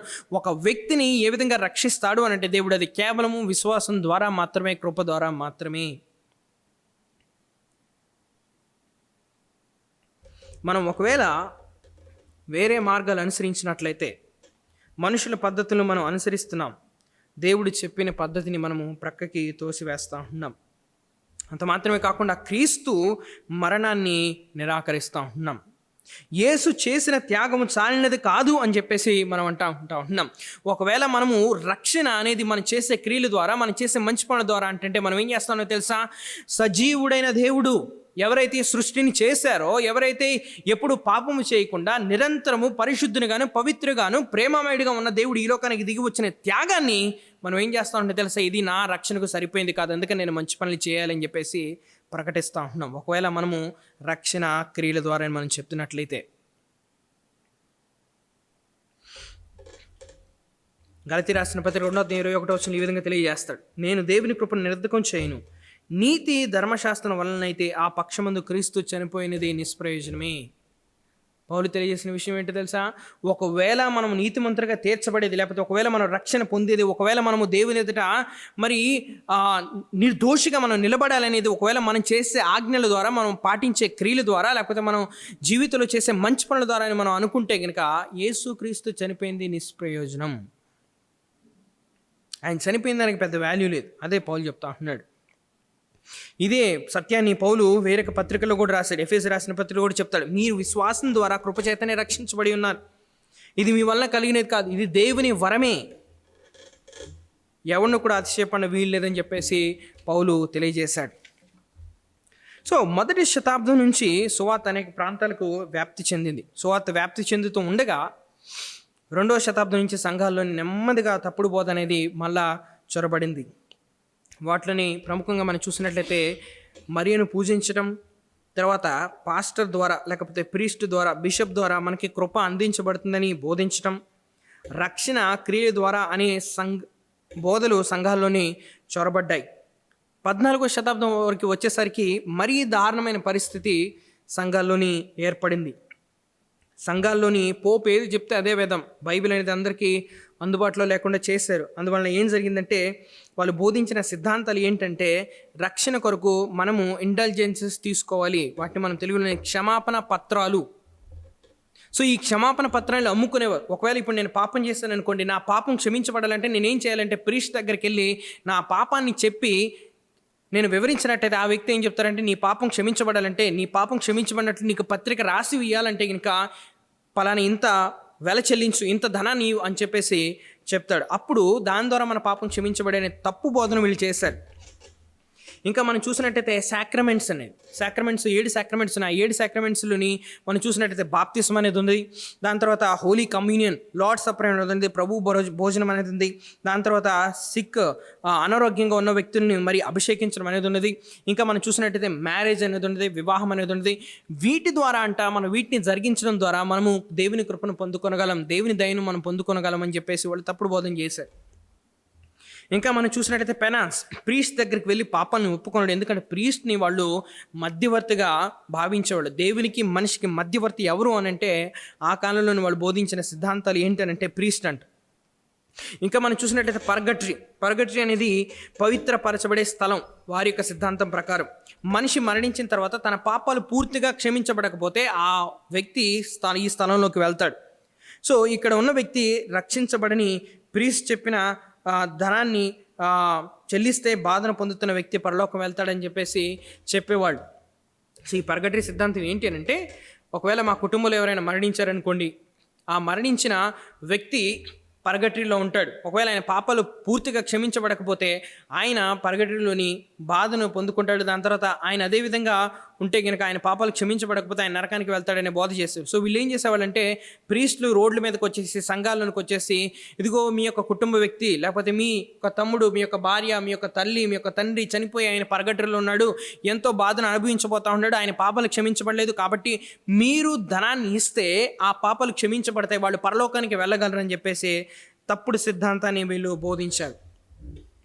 ఇంకా మనం చూసినట్టయితే సాల్వేషన్ అనేది మంచి పనుల ద్వారా, రక్షణ అనేది మంచి పనుల ద్వారా అనే తప్పుడు సిద్ధాంతాన్ని బోధించారు. ఇదే సమయంలోని మార్టిన్ లూథర్ అనే వ్యక్తిని మనం చూడగలం చరిత్రలోని. ఈ యొక్క వ్యక్తి జర్మనీ నుంచి వచ్చాడు. ఈయన జర్మనీలోని పుట్టాడు. లూథర్ ఈ విషయాలన్నింటిని గురించి ఆలోచించాడు. తన జీవితాన్ని చూసి తన దేవునితో ఎప్పటికీ సంధానపడలేడు, తన దేవుడితో ఎప్పుడూ రక్షించబడలేడు అని అనుకున్నాడు. ఒకవేళ రక్షణ అనేది మనిషి చేసే కార్యాల ద్వారా అయితే, ఎందుకంటే తన పాప జీవితాన్ని చూసి తన క్రియల ద్వారా లూథర్ రక్షించబడలేనని అనుకున్నాడు. కానీ అద్భుతమైన సత్యం ఏంటంటే, దేవుడు జరిగించిన ఒక కార్యం ఏంటంటే, సంఘ చరిత్రలోని దేవుడు ఈ యొక్క వ్యక్తికి తన వాక్యం ద్వారా మాట్లాడాడు. ఎప్పుడైతే ఈ యొక్క లూథర్ అనే వ్యక్తి మరి బైబిల్ చదువుతూ ఉన్నాడో, ఆయన రోమిలికి రాసిన పత్రిక 1వ అధ్యాయం 16-17 వచనాలు చదివాడు. సో దాని ద్వారా ఈ యొక్క వ్యక్తి సత్యాన్ని తెలుసుకున్నాడు. దాని ద్వారా ఈ యొక్క వ్యక్తి సత్యమైన సువార్తను, దేవుడు అనుగ్రహించిన సువార్తను, ఏ సువార్త అయితే క్రీస్తు ఒక కృపచేత అనుగ్రహించబడిందో పౌలు గలతీ పత్రికలో చెప్పాడు, అదే సువార్త మరలా ఈ యొక్క వ్యక్తి తెలుసుకున్నాడు. సువార్తను తెలుసుకొని విశ్వాసం ఉంచాడు. విశ్వాసం ఉంచి తన పాపానికి క్షమాపణ పొందాడు. అప్పుడు ఆయన యొక్క జీవితంలోని ఆ యొక్క గిల్టీనెస్ నుంచి ఆయనకి ఫ్రీడమ్ అనేది వచ్చింది. దేవుడు తనకు విడుదలనిచ్చాడు. ఆయన చదివిన వచనం ఏంటో నేను చదువుతాను. రోమిలికి రాసిన పత్రిక 1వ అధ్యాయం 16-17 వచనం. సువార్తను గూర్చి నేను సిగ్గుపడినవాడిని కాదు, ఎలాగనగా నమ్ము ప్రతివానికి, మొదట యూదునికి గ్రీస్ దేశస్తునికి కూడా రక్షణ కలుగజేయటకు దేవుని శక్తి అనేది. సో ఇక్కడ తెలియజేసే విషయం ఏంటంటే, సువార్త మనిషికి రక్షణ అనుగ్రహించేది, మంచి పనులు గొప్ప కార్యాలు కాదు. దాని తర్వాత 2వ భాగంలో మనం చూసినట్టయితే, ఎందుకనగా నీతిమంతుడు విశ్వాస మూలముగా జీవించనని రాయబడిన ప్రకారము విశ్వాస మూలముగా అంతకంతకు విశ్వాసం కలిగినట్లు దేవుని నీతి దాని యందు బయలుపరచబడుచున్నది అన్నాడు. ఇక్కడ మనం గమనించాల్సిన విషయం ఏంటంటే, దేవుని యొక్క నీతి, తెలుగులోనైతే దేవుని నీతి అన్నది, కానీ మనము మూల భాషలో చూసినట్టు దాని యొక్క అర్థం ఏంటంటే, దేవుడు మనకి ఇచ్చే నీతి, దేవుని యొద్ద నుంచి మనం పొందుకునే నీతి ఎక్కడ ప్రదర్శించబడిందో తెలుసా? దేవుని యొక్క సువార్తలోని.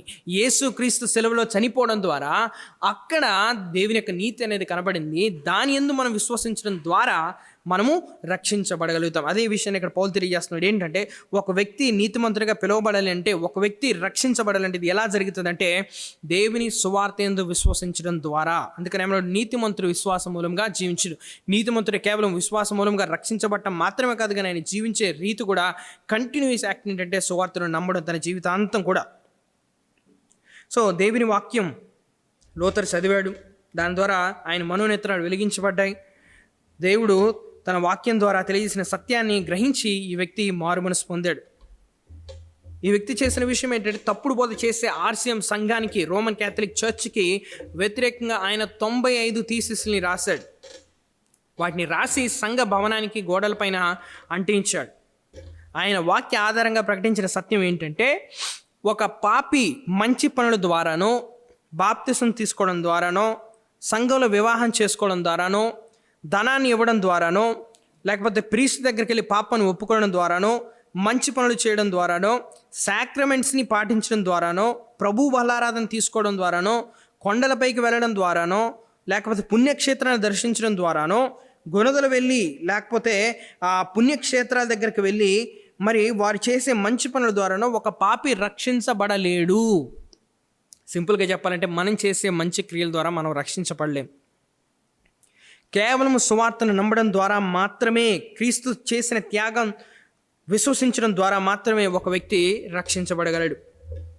ఆ సువార్త ఏంటి? యేసుక్రీస్తు దేవుడైనప్పటికీ తనను తగ్గించుకొని రిక్తునిగా చేసుకొని మానవునిగా జన్మించాడు. ఆయన దైవమానవునిగా ఈ లోకంలో జీవించి ధర్మశాస్త్రాన్ని నెరవేర్చి సిలువలోని మన స్థానంలోని మనకి బదులుగా మన పాపాన్ని తీసుకొని మనం పొందుకోవాల్సిన శిక్షను ఆయన తండ్రి యొద్ద నుంచి పొందుకున్నాడు. దేవుని కోపం అనేది చల్లార్చబడింది. ఆయన సమాధి చేయబడ్డాడు. మరణాన్ని గెలిచి 3వ దినాన్ని తిరిగి లేచాడు. తిరిగి లేచిన తర్వాత ఏమంటే, మీరు సర్వలోకానికి వెళ్ళండి, సర్వ సృష్టికి సువార్త ప్రకటించండి. ఆ సువార్త ఏంటంటే కృప ద్వారా, విశ్వాసం ద్వారా ఒక వ్యక్తి నీతిమంతుడిగా తీర్చబడే సువార్త. సో ఒక వ్యక్తి, ఒక పాపి కేవలము క్రీస్తునందు విశ్వాసం ఉంచడం ద్వారా మాత్రమే నీతిమంతునిగా తీర్చబడతాడు. ఒకవేళ మన రక్షణను మనము కార్యాల ద్వారా పొందుకోవాలని చూస్తూ ఉంటుంటే దేవుని కృపను, దేవుని మార్గాన్ని మనం ఏం చేస్తూ ఉంటున్నాం అంటే నిరర్ధకం చేస్తూ ఉంటున్నాం, మనం రిజెక్ట్ చేస్తూ ఉంటున్నాం. అందుకని పౌలు గలతీ రాసిన పత్రికలోని 2:21 మాటను తెలియజేశాడు, నేను దేవుని కృపను నిరర్ధకం చేయను, నీతి ధర్మశాస్త్రం వలన అయితే ఆ పక్షమందు క్రీస్తు చనిపోయినదే నిష్ప్రయోజనం.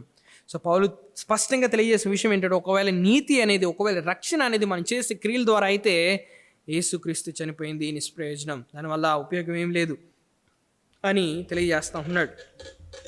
మనం గమనించాల్సిన విషయం ఏంటంటే, ఈ యొక్క సిద్ధాంతం అనేది అల్ప సమస్య కాదు. ఇది సువార్తకు సంబంధించింది. ఒక వ్యక్తి నిత్య జీవానికి, నిత్య నరకానికి సంబంధించింది. కాబట్టి దేవుడు తన వాక్యంలో ఏం చెప్పాడో అది విశ్వసిద్దాం. లేదు అంటే మనము మన భక్తి అన్నీ వ్యర్థమే, వాటి ద్వారా ఏం ప్రయోజనం లేదు, వాటి ద్వారా మనం నిత్య నరకానికే వెళ్ళబోతూ ఉంటున్నాం. ఇశ్రాయేలులో కూడా ఇదే తప్పును చేశారు. అదే తప్పును రోమిలికి రాసిన పత్రికలో 10వ అధ్యాయంలోని పౌలు తెలియజేస్తాడు. ఏంటంటే, సహోదరులారా, ఇశ్రాయేలు రక్షణ పొందాలని నేను ఆశపడతా ఉంటున్నాను. వారు దేవుని యందు ఆసక్తి గలవారై వారిని గూర్చి సాక్ష్యం ఇచ్చుచున్నాను. అయినను వారి ఆసక్తి జ్ఞానానుసారమైంది కాదు. అంటే ఇశ్రాయేలు కలిగి ఉన్న ఆసక్తి లేకపోతే వాళ్ళు చేసే క్రియలు అనేది దేవుని వాక్యానుసారమైంది కాదు. ఏలైనగా వారు దేవుని నీతి నెరగా తమ స్వనీతి స్థాపించబూనుకొనుచు దేవుని నీతికి లోబడలేదు. వీళ్ళు ఏం చేశారు తెలుసా? దేవుడు ఒకవైపున కృప ద్వారా, విశ్వాసం ద్వారా రక్షణ అంటే, వీళ్ళు ఏం చేస్తారంటే, మేము సున్నతి చేసుకుంటాం, దాని ద్వారా మాకు రక్షణ వచ్చింది, మేము మంచి పనులు చేస్తాం, ఆజ్ఞలు పాటిస్తాం, వాటి ద్వారా మాకు రక్షణ వచ్చింది అని చెప్పేసి బోధించుకున్నారు. దాని ద్వారా ఏమైందంటే, వాళ్ళు దేవుని యొక్క వాక్యానికి వ్యతిరేకంగా ఉన్నారు. వారు వాస్తవానికి నిజంగా రక్షణ పొందలేదు. సో 4వ వచనం చూస్తే, విశ్వసించి ప్రతి వానికి నీతి కలుగుటగా క్రీస్తు ధర్మశాస్త్రమునకు సమాప్తి అయి ఉన్నాడు. దేవుడు వాక్యం తెలియజేసే సత్యం ఏంటంటే, మనం చేసే క్రియల ద్వారా, మనం చేసే పనుల ద్వారా మనం రక్షించబడలేము. ఒక వ్యక్తి ఏ విధంగా రక్షించబడాలంటే కేవలము క్రీస్తునందు విశ్వాసం ఉంచడం ద్వారా మాత్రమే. అందుకనే లోతరు ఈ మాట అన్నాడు ఏంటంటే, నేను సువార్తను తప్పక వినాలి, ప్రతిరోజు నేను వినాలి. ఎందుకంటే నేను ఏమి చేయాలో కాదు, దేవుని కుమారుడైన యేసుక్రీస్తు నా కోసం ఏం చేస్తాడనేది సువార్త చెప్తుందని చెప్పేసి అన్నాడు. కాబట్టి ప్రియమైన దేవుని బిడ్డలారా, మనం గమనించాల్సిన విషయం ఏంటంటే, మనం ఏం చేయాలి అనేది కాదు మనం గమనించాల్సింది, దేవుడు మన కోసం ఏం చేశాడనే సత్యాన్ని మనం గమనించినట్లయితే, దాని యందు మనం విశ్వాసం ఉంచినట్లయితే దేవుడు మనల్ని రక్షిస్తాడు.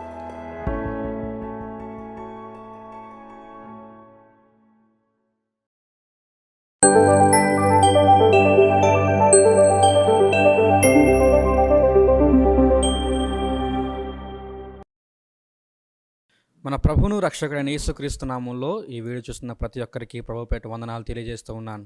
ఈ రిఫర్మేషన్ సందర్భంగా మనకి రిఫార్మర్స్ చెప్పిన ముఖ్యమైన విషయాల్లో సోలా గ్రాటియా అనే విషయం గురించి మనం ఈరోజు నేర్చుకుందాం. సోలా గ్రాటియా అంటే తెలుగులో మనం ఏమంటామంటే కేవలం కృప మాత్రమే, లేకపోతే కేవలం కృప.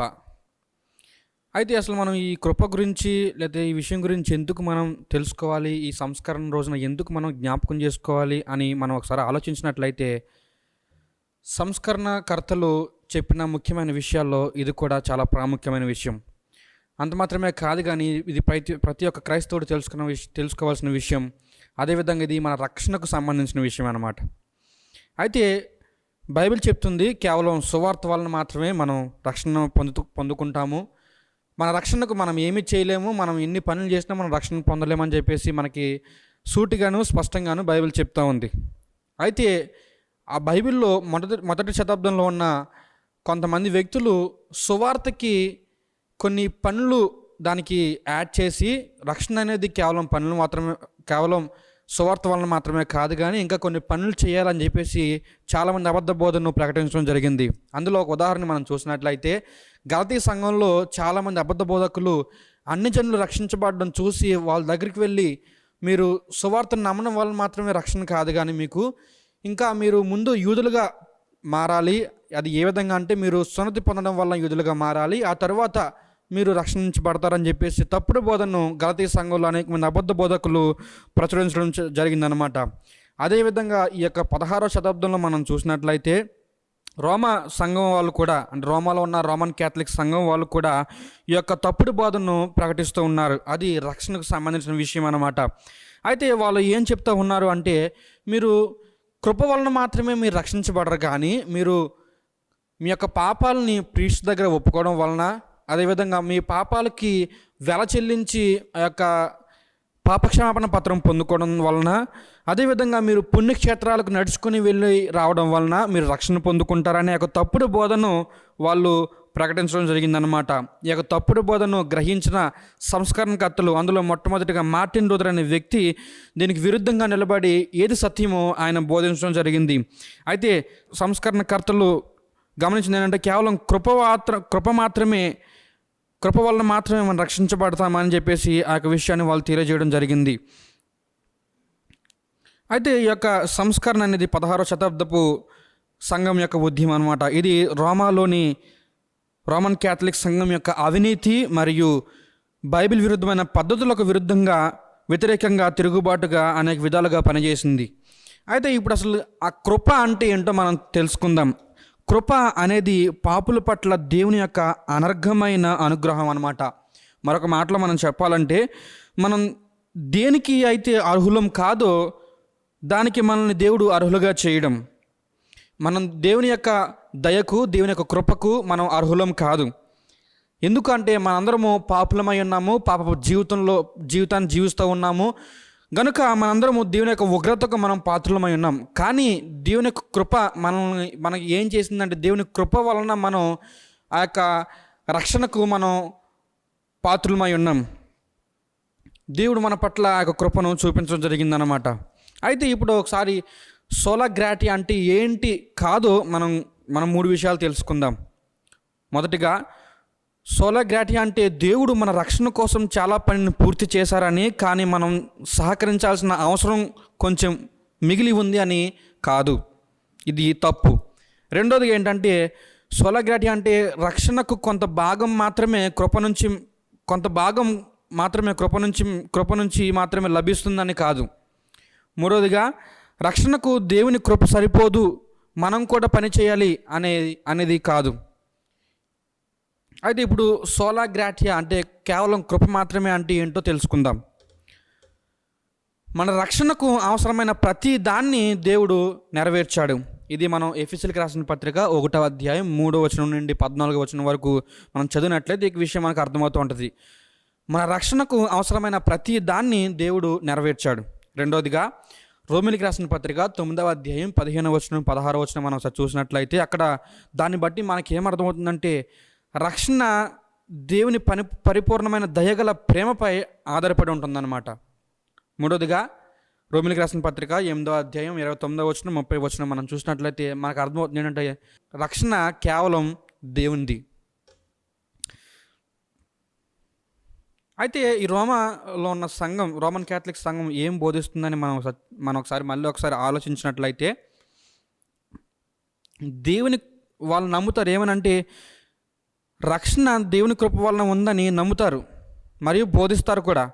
కానీ ఏదేమైనప్పటికీ వాళ్ళు చారిత్రాత్మకమైన గొప్ప తప్పిదానికి వాళ్ళు గురయ్యారు. అది ఏంటి అంటే, వాళ్ళు కృప ఉంది లేదా కృప కావాలని నమ్ముతారు, కానీ ఆ కృప మాత్రమే సరిపోతుందని నమ్మరు. ఇది వాళ్ళు చేసిన పెద్ద తప్పు అన్నమాట. అయితే ఈ సమయంలో సంస్కరణకర్తలు గమనించింది ఏంటంటే, రోమలో ఉన్న వాళ్ళు ఏం చెప్తున్నారంటే, మీరు రక్షించబడాలంటే బాప్తిసం పొందాలి, రక్షించబడాలంటే మీరు పశ్చాత్తాపడాలి. అంటే ఏ విధంగా అంటే, మీరు ప్రీస్ట్ దగ్గరికి వెళ్ళి మీ పాపాన్ని ఒప్పుకొని దానికి కొంత వెల చెల్లించాలి, అప్పుడు మీరు రక్షించబడతారు అనే ఒక విషయాన్ని వాళ్ళు చెప్పడం జరిగింది.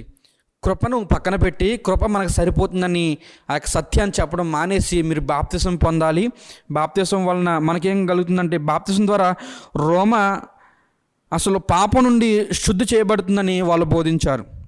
రెండవదిగా వాళ్ళు పెనెన్స్ ద్వారా, అంటే వాళ్ళు శరీరంతో పుణ్యకార్యాలు చేయడం ద్వారా రోమ వారి నీతిని మరియు రక్షణ పొందవచ్చని వాళ్ళు బోధించారు. ఈ యొక్క తప్పుడు బోధను వాళ్ళు బోధించడం జరిగింది. అయితే ఇంకోటి వాళ్ళు బోధించిన విషయం ఏంటంటే, కృప అంటే రక్షణ ప్రభావవంతంగా మారాలంటే దేవుని కృపతో ఒకరు సహకరించాలని వారు బోధించారు. మరియు దానికి ప్రతిస్పందించే వరకు అది వాస్తవం కాదని కూడా వాళ్ళు ఈ యొక్క తప్పుడు బోధన బోధించడం జరిగింది. అయితే ఈ సమయంలో సంస్కరణకర్తలు వాళ్ళు చెప్పిన విషయం ఏంటి అంటే, సాక్రిమెంట్స్ ద్వారా, అదేవిధంగా మనం చేసే పనుల ద్వారా, మనం బాప్తిసం తీసుకోవడం ద్వారా, మనం డబ్బులు చెల్లించడం ద్వారా మనం రక్షణ పొందుకోలేము. కేవలం దయగల మరియు ప్రేమగల దేవుని ఫలితంగా రక్షణ లభిస్తుందని వారు బోధించారు. అదేవిధంగా దేవుడు ఎన్నుకున్న వారికి ఆయన యొక్క కృపను ఉచితంగా అందజేస్తారని చెప్పేసి కూడా వాళ్ళు బోధించడం జరిగింది. దీనికి వాళ్ళు తీసుకున్న బైబిల్ ఆధారం ఏంటి అంటే, ఎఫెసీయులకు రాసిన పత్రిక 2వ అధ్యాయం 8-9 వచనాలు చదువుతాను. అపోస్తలుడైన పౌలు గారు ఎఫెసీ సంఘానికి ఇలా రాశాడు. ఏమనంటే, మీరు విశ్వాసం ద్వారా కృప చేత రక్షించబడి ఉన్నారు. ఇది మీ క్రియల వలన కలిగినది కాదు కనుక ఎవడును అతిశయపడ వీలు లేదు. అంటే ఆయన ఇక్కడ ఏం చెప్తున్నాడంటే, ఇది మనం చేసిన, అంటే రక్షణ అనేది మనం చేసే పనుల ద్వారా మనం పొందుకోలేము. రక్షణ మనం చేసే గొప్ప కార్యాల వలన, మంచి పనుల వలన మనం పొందుకోలేం. ఆ పనులు చేసి మనం దాన్ని బట్టి అతిశయించడానికి వీలు లేదు. ఎందుకంటే రక్షణ అనేది కేవలం దేవుని యొక్క కృప మాత్రమే. ఆ కృప కూడా దేవుని యొక్క బహుమానం మాత్రమే అని ఈ యొక్క వచనాన్ని ఆధారం చేసుకొని వాళ్ళు ఈ మాటలు చెప్పడం జరిగింది.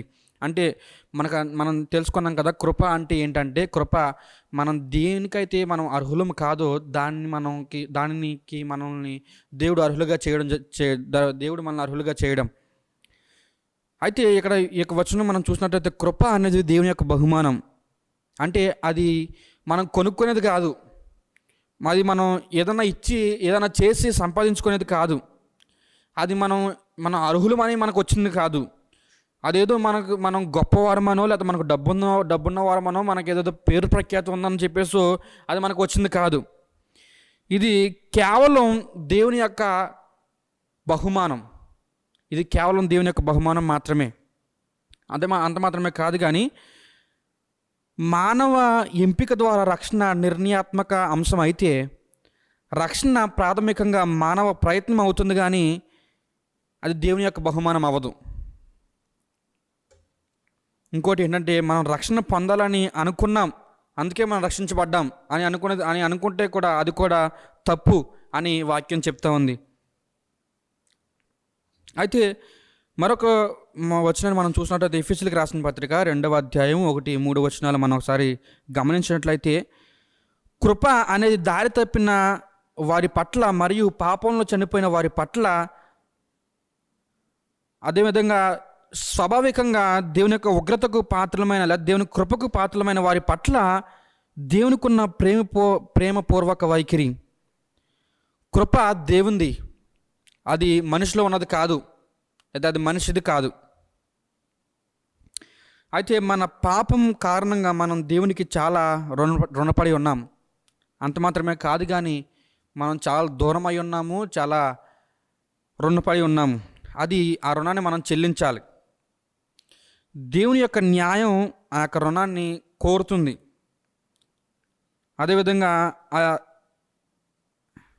అదేవిధంగా అది మనలో ఎవరు తీర్చలేని రుణం అన్నమాట. అయితే ఏం జరిగిందని ఒకసారి మనం ఆలోచించినట్లయితే, దేవుడు తన అమూల్యమైన దయతో మన రక్షణ కోసం ప్రణాళిక వేశాడు. అదేవిధంగా దేవుడు తన కుమారుణ్ణి మానవునిగా ఈ లోకానికి మన యొక్క రుణాన్ని చెల్లించడానికి, అదేవిధంగా ఆ రుణాన్ని ఎలా చెల్లించడం అంటే సిలువపై మన పాపపు జీవితాలకు బదులుగా తన యొక్క నీతిమంతమైన జీవితాన్ని అర్పించడానికి మరియు మన పాపం యొక్క అపరాధాన్ని, మన రుణాన్ని తనపై వేసుకోవడానికి దేవుడు క్రీస్తు యేసును ఈ లోకానికి పంపించడం జరిగింది.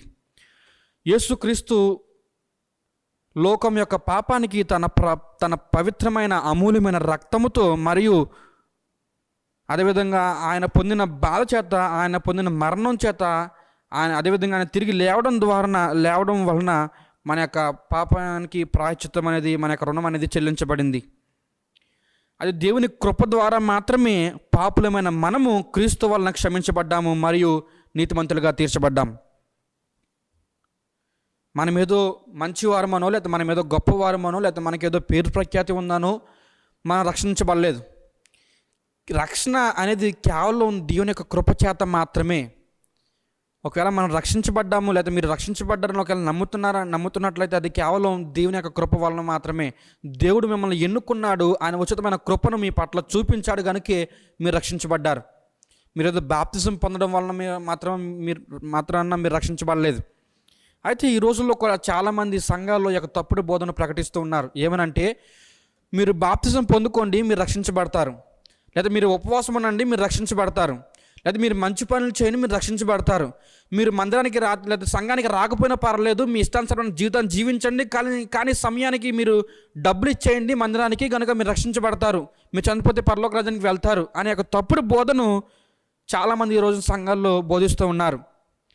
మీ రక్షణ కేవలం దేవుని కృప మాత్రమే అని చెప్పేసి చెప్పడం మానేసి, ఈ యొక్క 16వ శతాబ్దంలో చెప్పిన విధంగా ఎలాగైతే రోమాలో ఉన్న రోమన్ క్యాథలిక్ సంఘం ఏ విధంగా అయితే తప్పుడు బోధన బోధిస్తుందో, అదేవిధంగా 1వ శతాబ్దంలో ఎలాగైతే కొంతమంది యూదులని పిలువబడుతున్న వారు అనుజనుల మధ్యకి వెళ్ళి మీ రక్షణ దేవుని కృప వలన మాత్రం కాదు కానీ మీరు సున్నతి పొందాలని యొక్క రక్షణకి ఎవరైతే వాళ్ళ యొక్క పనుల్ని చేర్చి ఈ యొక్క తప్పుడు బోధన బోధిస్తున్నారు, అదేవిధంగా ఈ రోజున కూడా చాలామంది తెలుగు రాష్ట్రాల్లో, తెలుగు సంఘాల్లో అనేక మంది సేవకులు ఇటువంటి తప్పుడు బోధన బోధించి అనేక మందిని మోసపరుస్తున్నారు.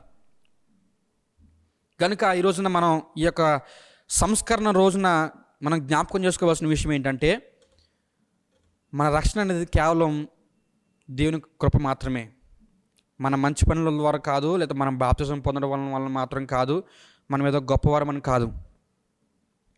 ఇంకో విషయం, ముఖ్యమైన విషయం ఏంటి అంటే, ప్రారంభం నుండి చివరి వరకు, అంటే దేవుడు మనల్ని ఎన్నిక చేసుకోవడం నుండి పరలోక నివాసులుగా మనల్ని ఆయన చేసేంత వరకు రక్షణ అనేది కేవలం దేవుని యొక్క కృప ద్వారా మాత్రమే.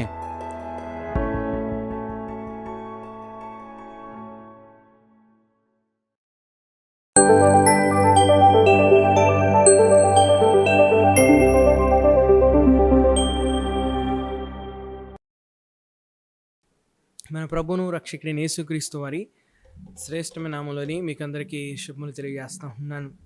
మరి రిఫార్మేషన్ సందర్భంగా 5 సోలాల గురించి మనం నేర్చుకుంటా ఉన్నాం. ఇవి ఎంతో ప్రాముఖ్యమైన సిద్ధాంతాలు.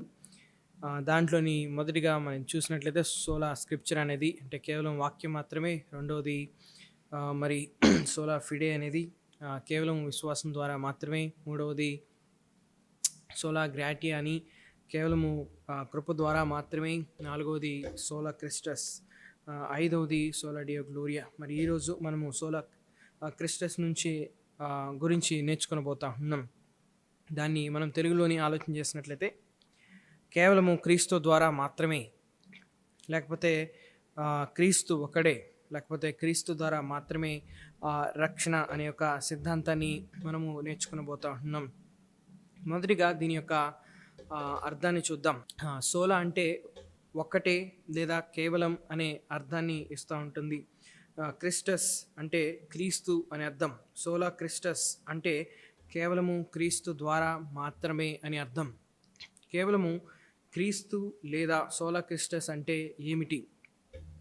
ఒక అనీతిమంతుడైన వ్యక్తి లేదా ఒక పాపి దేవుని ఎదుట ఏ విధంగా నీతిమంతునిగా తీర్చబడతాడు అంటే అది కేవలము క్రీస్తు ద్వారా మాత్రమే మరియు క్రీస్తు వలన మాత్రమే. పాపులమైన మనము నీతిమంతుడిగా తీర్చబడటానికి మూలం, బేసిస్, ఆధారం, ఫౌండేషన్ ఎవరు అనంటే క్రీస్తు మాత్రమే. రక్షణ కేవలం క్రీస్తులోనే, క్రీస్తు ద్వారానే మనం పొందుకొనగలం. క్రీస్తు యేసే నరులకి దేవునికి మధ్యవర్తి. He is the mediator between God and man. రక్షణ అనేది ఒక మనిషిని మంచి పనుల ద్వారానో, ఆజ్ఞలు పాటించడం ద్వారానో, డబ్బు ఇవ్వడం ద్వారానో, సంఘాల్లోని బాప్తిసం తీసుకోవడం ద్వారానో, ప్రభు బల్ల తీసుకోవడం ద్వారానో, పవిత్ర స్థలాలు దర్శించడం ద్వారానో, పరిశుద్ధులైన వ్యక్తులకి ప్రార్థన చేయడం ద్వారానో మనం పొందుకొనలేం. కేవలము క్రీస్తు శిలువలో చేసిన బలియాగం ద్వారా లేదా ఆయన చేసిన ప్రాయశ్చిత్తం ద్వారా మాత్రమే ఒక పాపి, ఒక అనీతిమంతుడు దేవుని ఎదుట నీతిమంతునిగా తీర్పు తీర్చబడగలడు. మనం ఎప్పుడైతే కేవలం క్రీస్తు అని అంటామో దాని యొక్క భావం ఇది కాదు.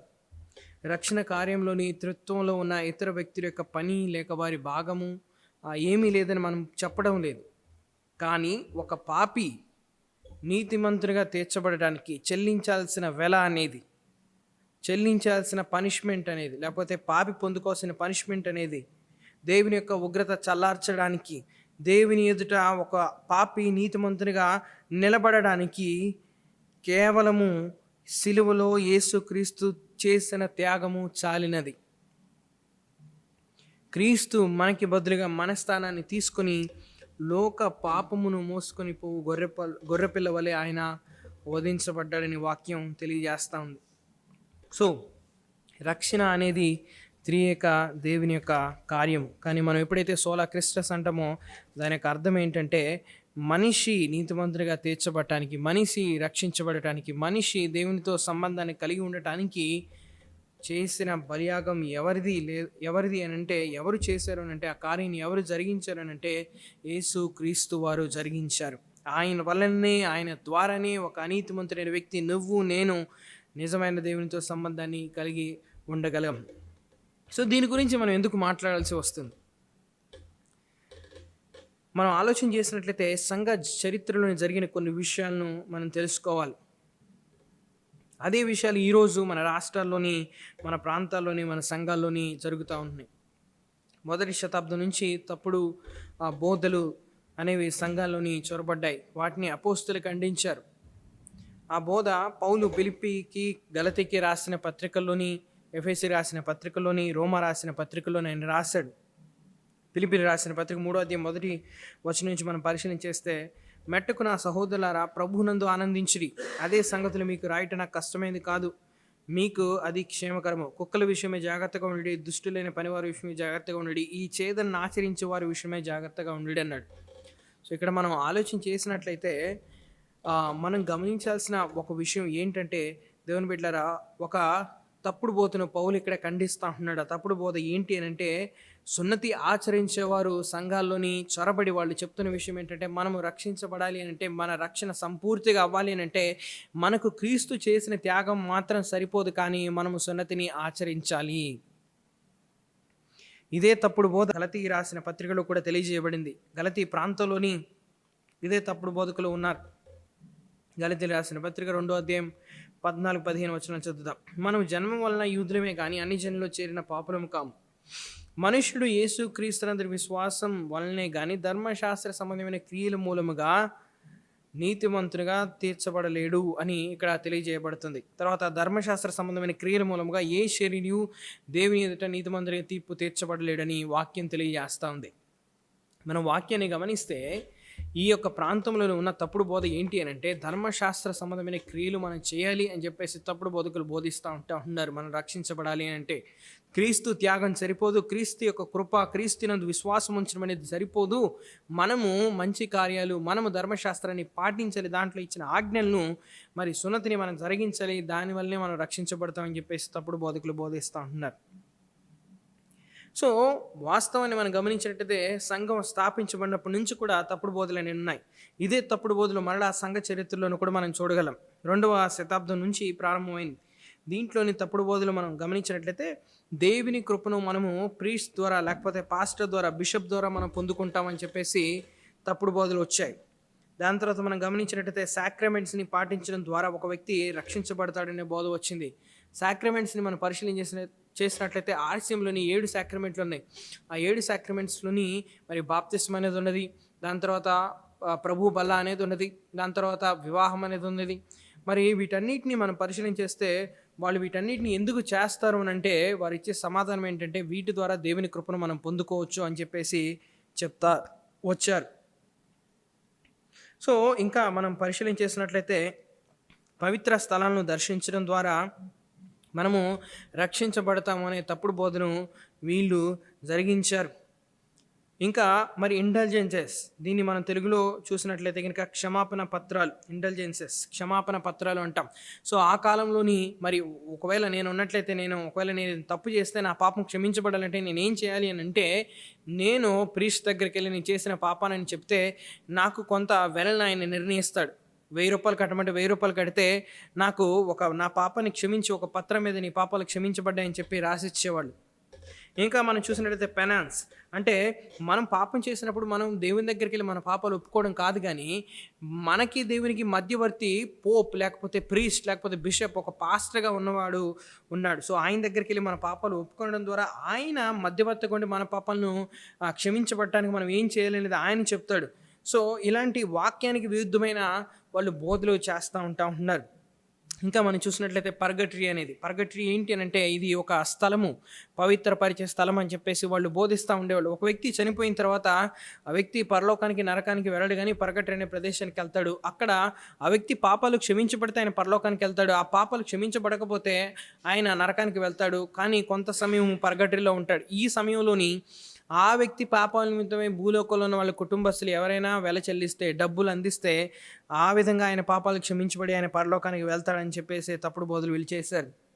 అంత మాత్రమే కాదు, కానీ వెనరేషన్ ఆఫ్ ద సెయింట్స్ అంటే పరిశుద్ధుల్ని వీళ్ళు పూజించడం, సెయింట్ నికోలస్ అని, సెయింట్ ఆండ్రూ అని సంఘ చరిత్రలో బిషప్లుగా ఉన్న వాళ్ళందరినీ వీళ్ళు పూజించడం ప్రారంభం చేశారు.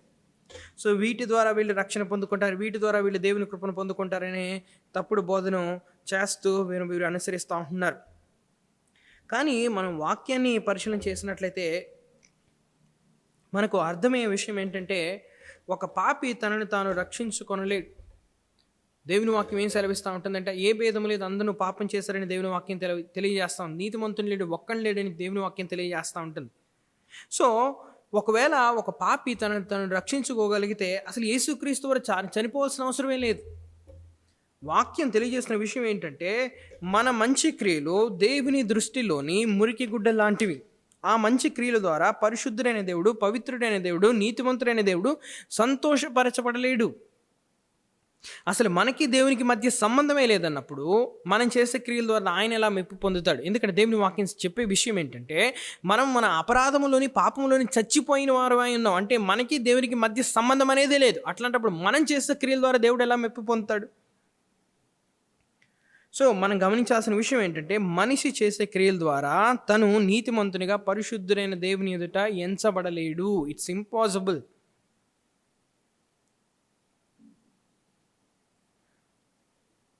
So there is nothing that man can do to reconcile with the holy God. పరిశుద్ధుడైన దేవునితో అనుసంధానం కలిగి ఉండడానికి, ఆయనతో సహవాసం చేయడానికి మనిషి చేయగలిగినది ఏమీ లేదు. మనిషి ఒక హోప్లెస్ స్థితిలో ఉన్నాడు, ఒక నిరీక్షణ లేని నిస్సహాయ స్థితిలోని మనిషి ఉన్నాడు.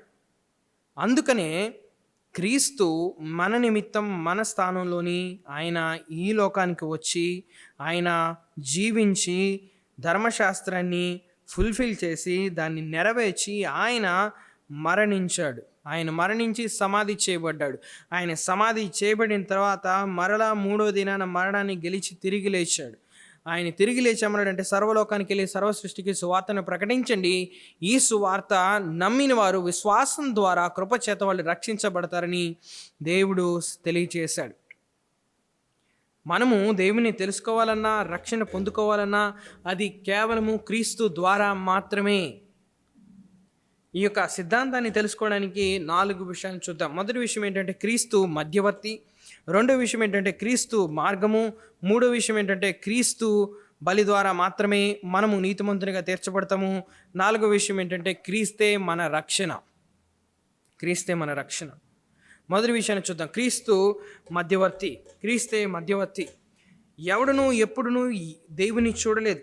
తండ్రి రొమ్మునున్న అద్వితీయ కుమారుని ఆయన బయలుపరచనని యోహాను 1:18 తెలియజేయడం. అంటే దేవుణ్ణి మనం తెలుసుకోవాలనుకుంటే, నిజమైన మనం దేవుణ్ణి తెలుసుకోవాలనుకుంటే ఆ దేవుణ్ణి ప్రత్యక్షపరిచింది, ఆ దేవుణ్ణి చూపించింది ఎవరు అనంటే క్రీస్తు. తిమోతికి రాసిన మొదటి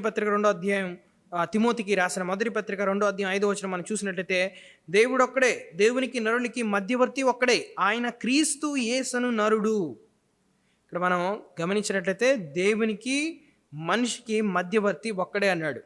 సో ఇది ఒక లాంగ్వేజ్లో చెప్తే మీకు అర్థమైద్దని నేను అనుకుంటా ఉంటున్నాను. అది ఏంటంటే, ఫర్ సపోజ్ 2 పార్టీలు ఉన్నాయి అనుకోండి.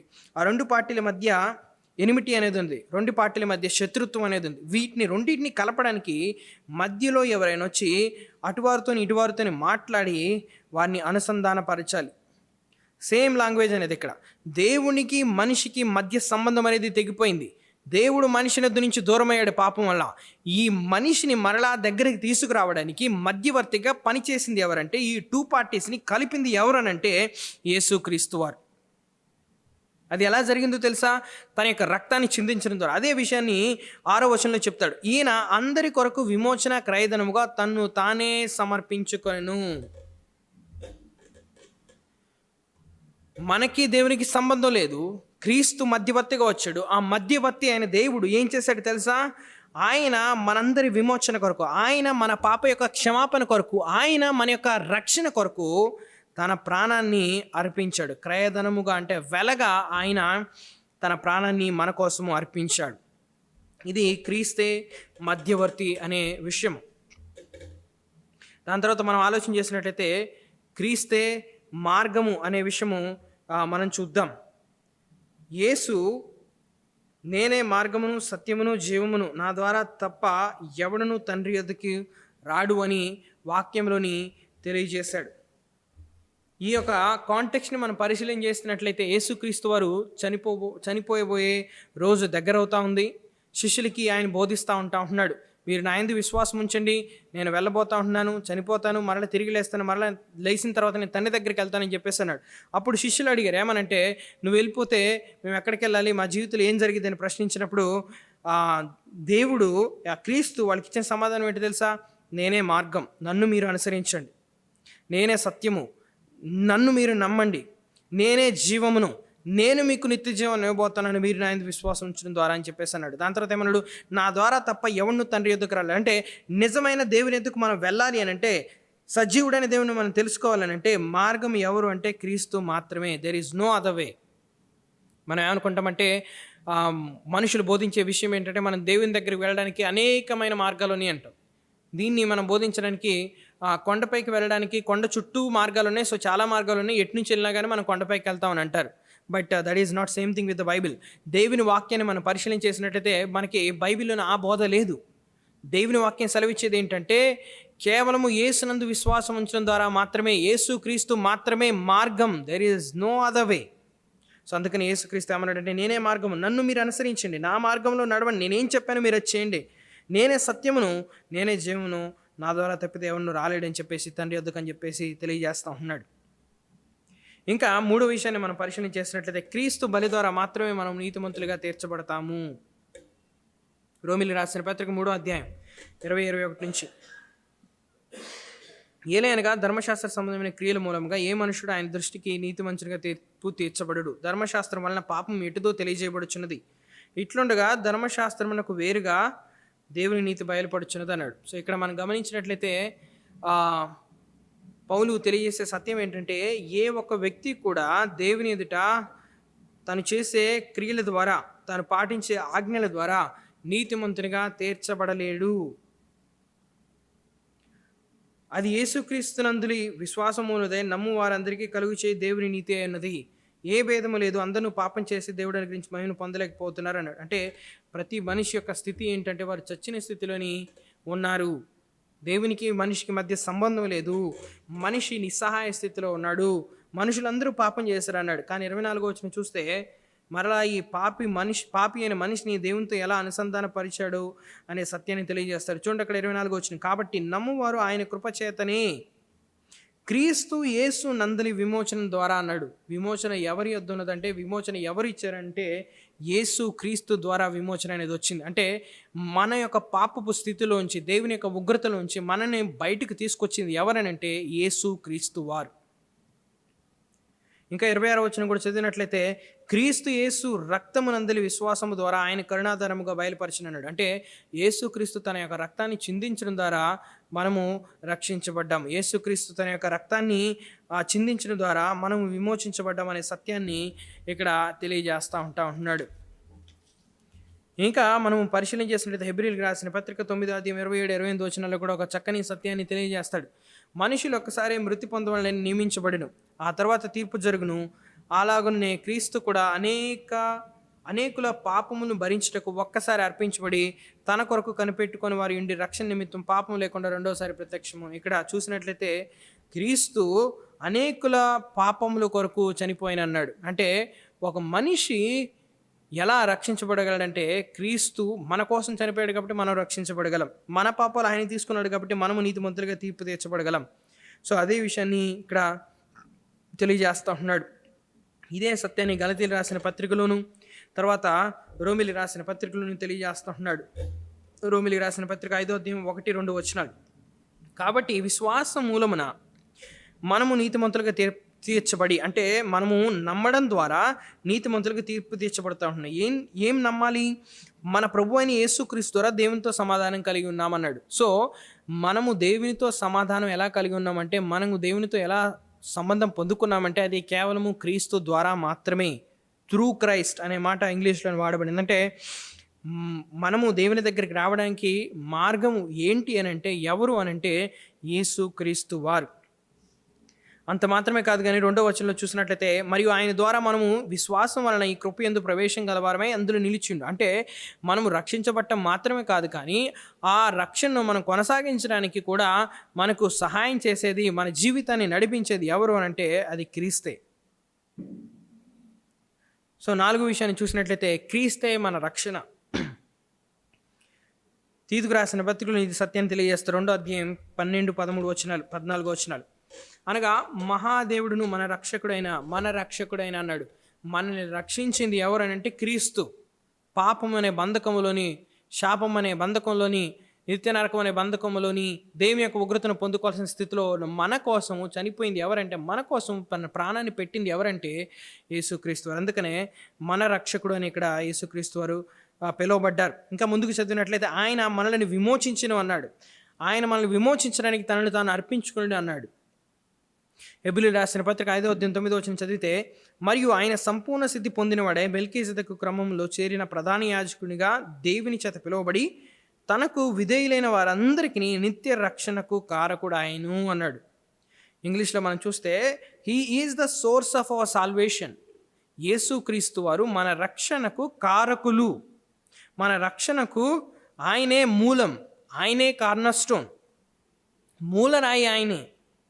సో అదే మాటను హెబ్రీయులకు రాసిన పత్రికలు కూడా పౌలు తెలియజేస్తాడు. 12వ అధ్యాయం 1వ వచనంలోని, Jesus Christ author and finisher of our faith అని చెప్పేసి అంటాడు. అంటే యేసుక్రీస్తే మన విశ్వాసానికి కర్త, దానిని కొనసాగించేవాడు. సో అందుకనే దేవుని బిడ్డలారా, మనం గమనించాల్సిన విషయం ఏంటంటే, మనము మంచి పనుల ద్వారా, నీతి క్రియల ద్వారా, గొప్ప కార్యాలు చేయడం ద్వారా, ఆజ్ఞలు పాటించడం ద్వారా మనము రక్షించబడలేం.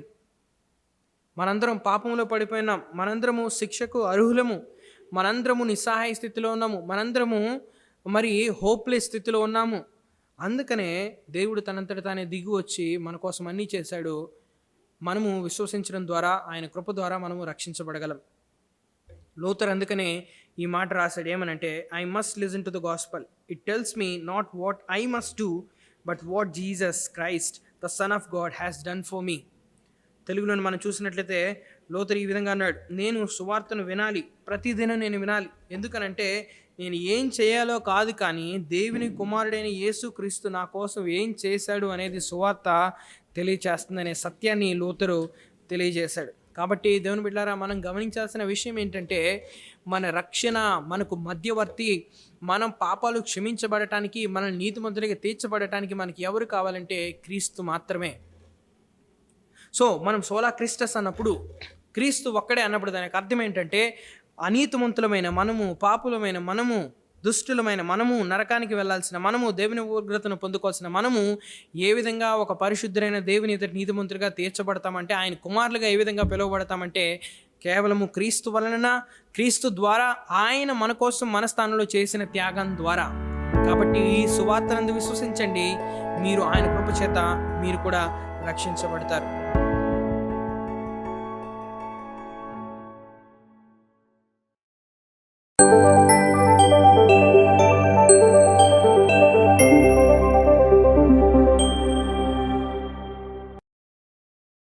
సోలి డియో గ్లోరియా, ఈ పదానికి అర్థం ఏంటంటే కేవలం క్రీస్తుకు మాత్రమే మహిమ, లేదంటే కేవలం దేవునికి మాత్రమే మహిమ. ఈ పదం అనేది సోలి లేదంటే సోలా అనేది లాటిన్ పదం నుండి వచ్చింది. దీని అర్థం ఏంటంటే అలోన్ లేదా ఓన్లీ, తెలుగులోనైతే కేవలం అనే అర్థం ఇస్తుంది. సంఘ చరిత్రలోని రోమన్ క్యాథలిక్ సంఘాలకి వాళ్ళు బోధించే తప్పుడు బోధలకు కానీ, వాళ్ళు విధించే అనేకమైన ఆచారాల పద్ధతులకు కానీ, వీటన్నిటికీ భిన్నంగా సత్యవాక్యాన్ని చేతబట్టుకొని సత్యాన్ని ప్రకటించాలి, సత్యాన్ని సంఘానికి అందించాలి అని చెప్పేసి మార్టిన్ లూథర్ అనే భక్తులు వాళ్ళు సంఘాలకి వ్యతిరేకంగా, వారి యొక్క బోధలకు వ్యతిరేకంగా నిల్చున్నారు. అలా ప్రారంభమైన యొక్క ఉద్యమం అనేది రెఫర్మేషన్గా కొన్ని సంవత్సరాల పాటు కొనసాగుతూ వచ్చింది. ఈవెన్ ఈ యొక్క రోజుల్లో కూడా సంఘాల్లోని రెఫర్మేషన్ అనేది జరుగుతుంది. సంఘాలు వాక్యం వైపు అడుగులేస్తున్నాయి. సో వాటిలో నుండి పుట్టిన ఈ యొక్క నినాదాలు అనొచ్చు, లేదంటే స్లోగన్స్ అనొచ్చు, ఇంకా చెప్పాలంటే ప్రిన్సిపల్ అని చెప్పేసి అనొచ్చు. ఈ యొక్క రిఫర్మేషన్ యొక్క ప్రిన్సిపల్స్ 5 అనేవి ఉన్నాయి. ఏంటి అంటే sola gratia, by grace alone, కృప చేత మాత్రమే. Sola Christus, on the basis of Christ alone, క్రీస్తుని ఆధారం చేసుకొని మాత్రమే. Sola fide, through the means of faith alone, విశ్వాసం ద్వారా మాత్రమే. సోలి డియో గ్లోరియా, ఇప్పుడు మనం చూసేది, to the ultimate glory of God alone, దేవుని మహిమకు మాత్రమే. సోలా స్క్రిప్చురా, దేవుని వాక్యం మాత్రమే. ఈ యొక్క 5 ప్రిన్సిపల్స్ అనేవి కూడా ఈ యొక్క రిఫర్మేషన్ అనే ఉద్యమం నుండి ఉద్భవించాయి అన్నమాట. ప్రతి ఒక్కళ్ళు పట్టుకొని సోలా స్క్రిప్చరా అని చెప్పేసి నినాదాలు అయితే చేయలేదు, కానీ వారు నమ్మిన సత్యాలు, వారు నమ్మిన సిద్ధాంతాలు ఇవి, వాక్యం బోధించే సిద్ధాంతాలు. సో ఈ యొక్క 5 సిద్ధాంతాలని కానీ మనం ఒకవేళ జాగ్రత్త పరిశీలించినట్లయితే ఇది ముఖ్యంగా సువార్తని బోధిస్తున్నాయి. అధికారం కలిగిన వాక్యం నుండి, లేదంటే అధికారం కలిగిన వాక్యంలోని ప్రకటించిన రక్షణ సువార్త ఏంటిదంటే, మనం దేవుని ఎదుట నీతిమంతులుగా తీర్చబడింది కేవలం క్రీస్తుని ఆధారం చేసుకొని మాత్రమే. ఆయన కృప చేతనే ఆయన ఇచ్చిన విశ్వాసం ద్వారా ఆయన మహిమ కోసం మనం రక్షించబడ్డాం. ఇవి సోలాస్ లేదా సోలా సిద్ధాంతాలు అనేవి. ఇప్పుడు మనం చూడబోయేది సోలి డియో గ్లోరియా. సో ఇది అంతా కూడా మనం చూడాలంటే ఎఫెసీయులకు రాసిన పత్రిక మనకు చాలా చక్కగా బోధిస్తుంది. ముఖ్యంగా ఎఫెసీయులకు రాసిన పత్రిక 1వ అధ్యాయంలో మన యొక్క మెయిన్ సిద్ధాంతాలు అనేవి మనం చూస్తాం. వాక్యం బోధిస్తుంది ఏంటిదంటే 1వ అధ్యాయం 4 నుండి 16 వచనాల దాకా ఈ యొక్క సిద్ధాంతాలు అనేది మనం ఎలా రక్షించబడ్డాం, ఎందుకు రక్షించబడ్డాం అని చెప్పేసి, లేదంటే ఇంకొకటి ఏంటంటే ఎవరు రక్షించారు, ఈ యొక్క ప్రశ్నలకి మనకు సమాధానం అనేది అక్కడ దొరుకుతుంది. ఈ యొక్క ప్రశ్నలన్నిటికీ మన సమాధానం వెతికితే ఇదంతా దేనికోసం అని చెప్పేసి మనకు సమాధానం అనేది వస్తుంది. సోలా మనం ఎలా రక్షించబడ్డాం, 1వ అధ్యాయం 5వ వచనం ప్రకారం, ఎఫెసీయులకు రాసిన పత్రిక 1వ అధ్యాయం 5వ వచనం ప్రకారం అది ఇలా చెప్తుంది ఏంటంటే, తన చిత్త ప్రకారం దయా సంకల్పం చొప్పున యేసు క్రీస్తు ద్వారా, సోలా క్రిస్టుస్, తన కుమారులుగా స్వీకరించుటకై మనలను ముందుగా తన కోసము నిర్ణయించెను. మనము తన ఎదుట పరిశుద్ధులముగాను నిర్దోషులమునై ఉండవలనని జగత్తు పునాది వేయబడక మునిపే ప్రేమ చేత ఆయన క్రీస్తులో మనలను ఏర్పరచుకొనెను. ఇక్కడ రక్షణను బట్టి, రక్షణ గురించి పౌలు మాట్లాడుతున్నాడు. ముఖ్యంగా ఎఫెసీ యొక్క సంఘానికి యొక్క పత్రిక రాస్తూ దేవుడు వారి యొక్క జీవితంలో చేసిన గొప్ప రక్షణ కార్యాన్ని ఆయన వివరించుకుంటూ వచ్చాడు. ఆ రక్షణ కార్యం అనేది విశ్వాసులు చేసిన మంచి పనులను బట్టి కాదు, లేదంటే వారు మంచితనంలోని లేదంటే దేవుని యొక్క కార్యాల్లోని ఎదుగుతున్నారు అందును బట్టి వారిని రక్షించుకున్నారని కాదు, లేదంటే వారు సమాజంలోని క్రైస్తవులుగా జీవించుకుంటూ ఇతరులకి సహాయం చేస్తున్నారు అని చెప్పేసి వీటన్నిటిని బట్టి కాదు. కానీ అసలు వాళ్ళు మెయిన్గా రక్షించబడింది కర్త ఎవరు అనే విషయాన్ని, వారి యొక్క జీవితంలో అసలు ఆ రక్షణ కార్యం జరిగించిన వ్యక్తి ఎవరు అని చెప్పేసి ఆయన ప్రస్తావిస్తున్నారు. చూడండి, యేసుక్రీస్తు ద్వారా మాత్రమే, సోలా క్రిస్టుస్ అనేది ఇక్కడ స్పష్టంగా కనబడుతుంది. యేసుక్రీస్తు ప్రభువారు మనిషి యొక్క స్థానంలోని నిల్చొని మన పాపాల గురించి మన స్థానంలోని మన మీదకి రావాల్సిన ఉగ్రతను ఆయన పొందుకొని ఆయన మన యొక్క పాపాలకు సంపూర్ణ వెల అనేది చెల్లించాడు. దేవుని ఉగ్రతను ఆయన ఏం చేశాడంటే శాంతపరిచాడు. సో ఇది కేవలం ఎవరి ద్వారా అయిందంటే క్రీస్తు ద్వారా మాత్రమే అయింది. ఆయన రక్తం ద్వారా మనకి పాప క్షమాపణ అనేది వచ్చింది. సోలా క్రిస్టుస్ యొక్క 1:5 బోధిస్తాడు. దేవుడు మనలను ఆయన పరిశుద్ధమైన ఉగ్రత నుండి తన కుమారులుగా చేసుకునేందుకు కేవలం క్రీస్తుని మాత్రమే ఆధారం చేసుకొని చేశాడు. శత్రువులుగా ఉన్న మనలను సొంత కుమారులుగా స్వీకరించింది కేవలం క్రీస్తుని బట్టి మాత్రమే అని 7వ వచనంలో ఉంటుంది. అదే 1వ అధ్యాయం 7వ వచనం, అలాగే 2వ అధ్యాయం 8వ వచనం చూస్తే మీరు విశ్వాసం ద్వారా సోలా ఫిడే, కృప చేతనే సోలా గ్రాటియా, మీరు రక్షించబడి ఉన్నారు. ఇది మీ వలన కలిగింది కాదు, దేవుని వరమే అని చెప్పేసి ఇక్కడ 2వ అధ్యాయం 8వ వచనంలో పౌలు చెప్తున్నాడు. ఏంటంటే మనిషి రక్షించబడటానికి ఈ యొక్క క్రీస్తు ద్వారా అని చెప్పేసి 1వ అధ్యాయం 5వ వచనంలో చెప్పాడు కదా. సో ఆ యొక్క సువార్తలోని ఆయన యందు, క్రీస్తు యందు విశ్వాసించడానికి ఆ యొక్క విశ్వాసం కూడా ఇచ్చింది ఎవరంటే దేవుడు మాత్రమే. అది ఒక వరంగా ఇచ్చాడని చెప్పేసి 8వ అధ్యాయంలో 8వ వచనంలో చెప్తున్నాడు. ఇది కేవలం దేవుని వరమే కాబట్టి ఎవడునూ అతిశయింప వీల్లేదు.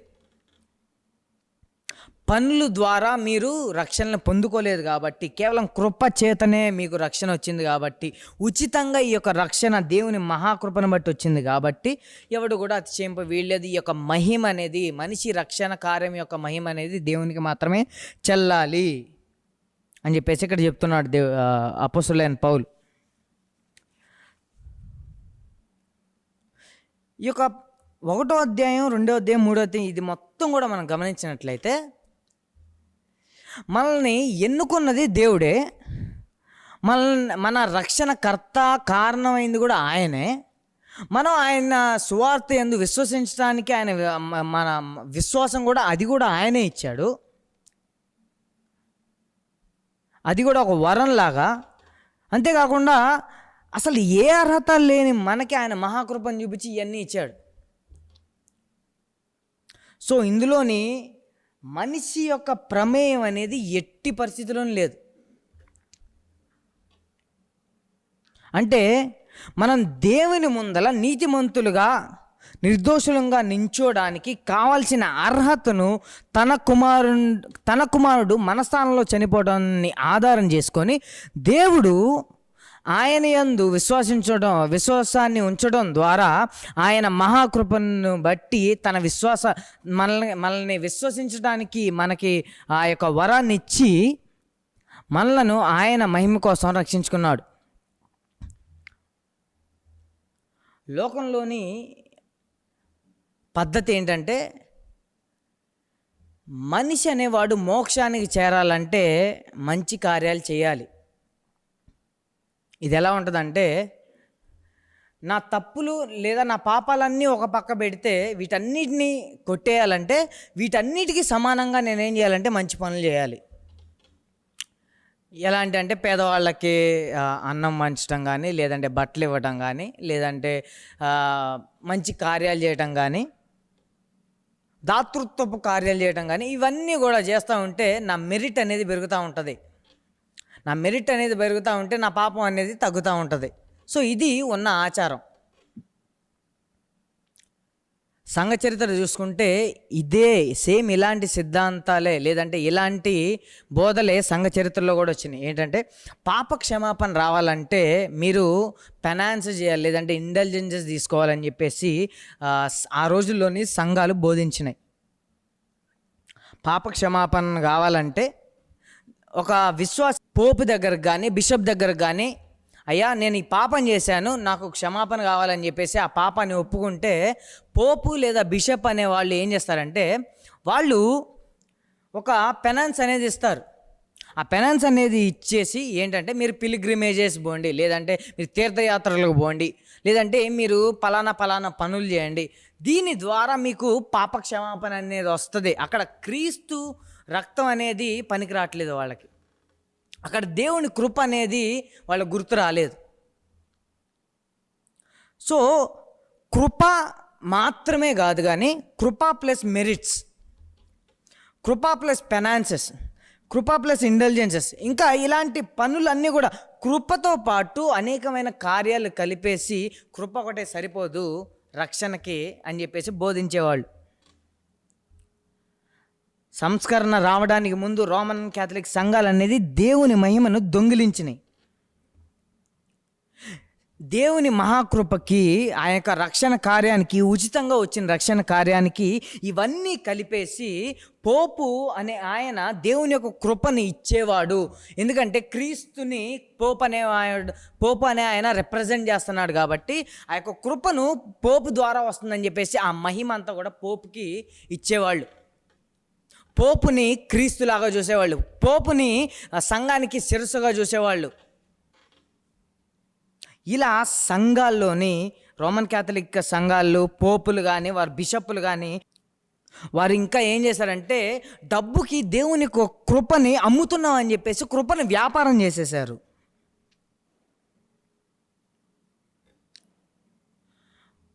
వాళ్ళు నిర్ణయించిన పద్ధతులు వాటి ద్వారా మాత్రమే రక్షణ వస్తుందని చెప్పేసి ప్రజల మీద అనేకమైన పద్ధతులు మోపారు. ఇవన్నీ కూడా దేవుని యొక్క మహిమను సంఘం దేవునికి మహిమ ఇవ్వకుండా చాలా పెద్ద అగాధం అనేది ఏర్పరిచినాయి. సో వాక్యాన్ని శ్రద్ధగా చదివిన ఈ యొక్క ప్రొటెస్టెంట్ రిఫార్మర్స్ అనేవాళ్ళు, వారిలో ఒకళ్ళైన మార్టిన్ లూథర్ అనే ఆయన, లేదా ఇంకా చాలామంది ఉన్నారు, వీళ్ళంతా కూడా ఏం చేశారంటే మనిషి అనేవాడు రక్షణ కార్యానికి ఏమీ చేయాల్సిన అవసరం లేదు, కేవలం అది ఉచితంగా పొందుకొనే దేవుని యొక్క కృప ద్వారా వచ్చే ఒక వరం మాత్రం అని చెప్పేసి వాళ్ళు బోధించడం ప్రారంభించారు. ఈ యొక్క బోధనలన్నీ కూడా రోమన్ క్యాథలిక్ బోధలకి ఏమైంది అంటే వ్యతిరేకంగా తిరిగినాయి. ఈ యొక్క వ్యతిరేకంగా తిరగటం ద్వారా వాళ్ళ యొక్క రోమన్ క్యాథలిక్ అధికారాలు, ఈ యొక్క పోపు అధికారాలు ఏం చేశారంటే వారి యొక్క అధికారంతో ఈ యొక్క ప్రొటెస్టెంట్ రిఫార్మర్లని కానీ అనేక మందిని చిత్రహింసలు చేశారు. ఎంత దాకా చిత్రహింసలు పెట్టారంటే వాళ్ళని చంపేశారు. దేవుని మహిమ అనేది ఆయనకు రాకుండా మనుషులుగా మాకే రావాలని చెప్పేసి వాళ్ళు అలా ప్రవర్తించేవాళ్ళు. ఈ సోలా డియో గ్లోరియా అనేది మనం చూస్తే ఈ యొక్క 4 సోలాస్కి కేంద్రంగా ఉంటుంది.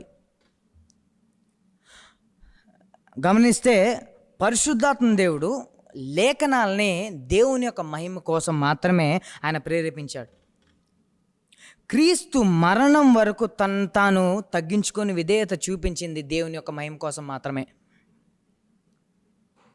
ఆయనకు తిరుగుబాటు చేసిన మనుషులమైన మనకు తన కృపను చూపించి విశ్వాసాన్ని ఇచ్చి మనల్ని నీతిమంతులుగా తీర్చింది తన మహిమ కోసం మాత్రమే. కాబట్టి సోలా డియో గ్లోరియా అనే ఈ యొక్క సిద్ధాంతం అనేది ఈ యొక్క సువార్తకు కానీ లేదంటే ఈ యొక్క 4 సోలాస్కి కూడా కేంద్రంగా ఉంది. ఇది మొత్తం కూడా సువార్తను చూపిస్తుంది. అసలు ఈ గ్లోరీ అంటే ఏంటి? ఈ గ్లోరీ అనే పదానికి జాన్ పైపర్ గారు ఒక నిర్వచనం ఇచ్చారు. ఏంటంటే మహిమ. ఈ మహిమ అనే పదానికి అర్థం ఏంటంటే దేవుని యొక్క పరిశుద్ధతను కనపరచడం. మహిమకి పరిశుద్ధతకి సంబంధం ఏంటంటే ఆయన ఇలా ఎక్స్ప్లెయిన్ చేస్తారు. యెషయా గ్రంథం 6వ అధ్యాయం 3వ వచనం నుండి ఆయన ఎలా డిఫైన్ చేస్తారంటే his glory is the radiance of his holiness. దేవుని యొక్క పరిశుద్ధత నుండి వెలువడే కిరణాలు ఏంటిదంటే ఆయన మహిమ. సో ఏంటి ఈ యొక్క పరిశుద్ధత అనేది అంటే తను ఎంత ఉన్నతమైన వాడో, తను ఎంత విలువ గలవాడో, తను ఎంత అర్హుడో కనపరచడం ఆయన మహిమ. అది కనపరిచినప్పుడు అది ఆయన యొక్క మహిమ అని చెప్పేసి ఆయన నిర్వచనం ఇచ్చాడు. 1వ అధ్యాయం 4వ వచనంలోని, ఎఫెసీయులకు రాసిన పత్రిక 1వ అధ్యాయం 4వ వచనంలోని ఇలా ఉంటుంది. ఏంటంటే ఎట్లనగా తన ప్రియుని యందు తాను ఉచితముగా మనకు అనుగ్రహించిన తన కృపకు మహిమ కీర్తి కలుగునట్లు ఆయన మనల్ని రక్షించాడు. 1వ అధ్యాయం 11వ వచనంలో ఉంటుంది. ఏంటంటే మరియు క్రీస్తునందు ముందుగా నిరీక్షించిన మనము తన మహిమకు కీర్తి కలుగు చేయవలనని ఆయన మనల్ని రక్షించుకున్నాడు. మనల్ని రక్షించుకున్నది ఆయన మహిమ కోసం మాత్రమే. రక్షించబడ్డ మనం ఆయన యొక్క మహిమను పరిశుద్ధ జీవితంలోని జీవించుకుంటూ ఆయన మహిమను చూపిస్తామని మాత్రమే.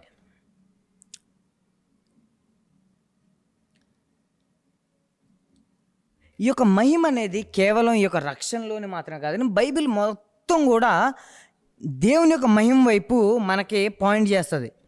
ఎట్లా అంటే 2 కొరింథీయులకు రాసిన పత్రిక 4:15 ఉంటుంది. అంటే మన జీవితాలు కూడా ఉద్దేశించింది ఆయన మహిమ కోసం మాత్రమే అని చెప్పేసి లేఖనాలు తెలియజేస్తున్నాయి. ఎఫెసీయులకు రాసిన పత్రిక 2:8 ప్రకారం దేవుని కృప ద్వారా మాత్రమే మనం రక్షించబడ్డాం అని చెప్పేసి లేఖనాలు చెప్తున్నాయి.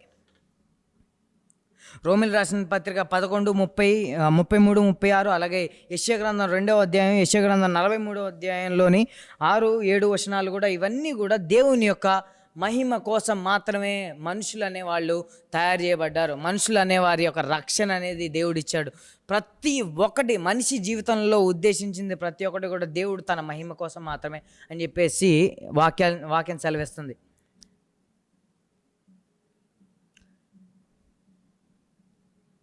కానీ ఈ మహిమను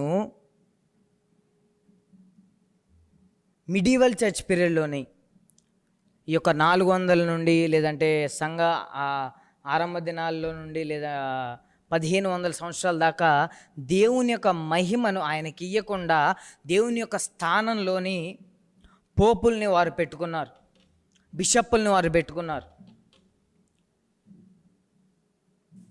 ఇదంతా కూడా సంఘాలకి అనేకమైన నష్టం చేసింది, చాలా నష్టం చేసినాయి. కాబట్టి మన రక్షణ అనేది కేవలం దేవుని యొక్క మహిమ కోసం మాత్రమే. ఒకవేళ వీటిలోని ఈ యొక్క 5 సోలాస్లోని మనం దేన్ని మనం రిజెక్ట్ చేసినా మనం చాలా పెద్ద తప్పు చేస్తున్నాం, దేవుణ్ణి రిజెక్ట్ చేస్తున్నాం. ఎట్లా అంటే కృపకి మనం ఏ పనులు కలిపినా కానీ దేవుని యొక్క కృప మనల్ని రక్షించడానికి దానికి సామర్థ్యం లేదని చెప్పేసి మనం బోధిస్తున్నాం. క్రీస్తు యొక్క త్యాగానికి ఇంకా ఏది కలిపినా కానీ మనం క్రీస్తు యొక్క త్యాగం మనకు సరిపోదు. ఆయన మనల్ని రక్షించడానికి ఆయనకి ఎటువంటి అంత సామర్థ్యం లేదు అందరం రక్షించడానికి అని చెప్పేసి మనం చెప్తున్నాం. విశ్వాసం ద్వారా కాకుండా ఇంకా మంచి పనులను ఇంకా ఏది యాడ్ చేసినా, ఈవెన్ సోలా స్క్రిప్చురాకి దేన్ని యాడ్ చేసినా కానీ మనం ఏం చేస్తున్నామంటే వీటన్నిటిని దేవుణ్ణే మనం రిజెక్ట్ చేస్తున్నాం. ఇవన్నీ కూడా దేవుని యొక్క మహిమకు కేంద్రంగా ఉన్నాయి.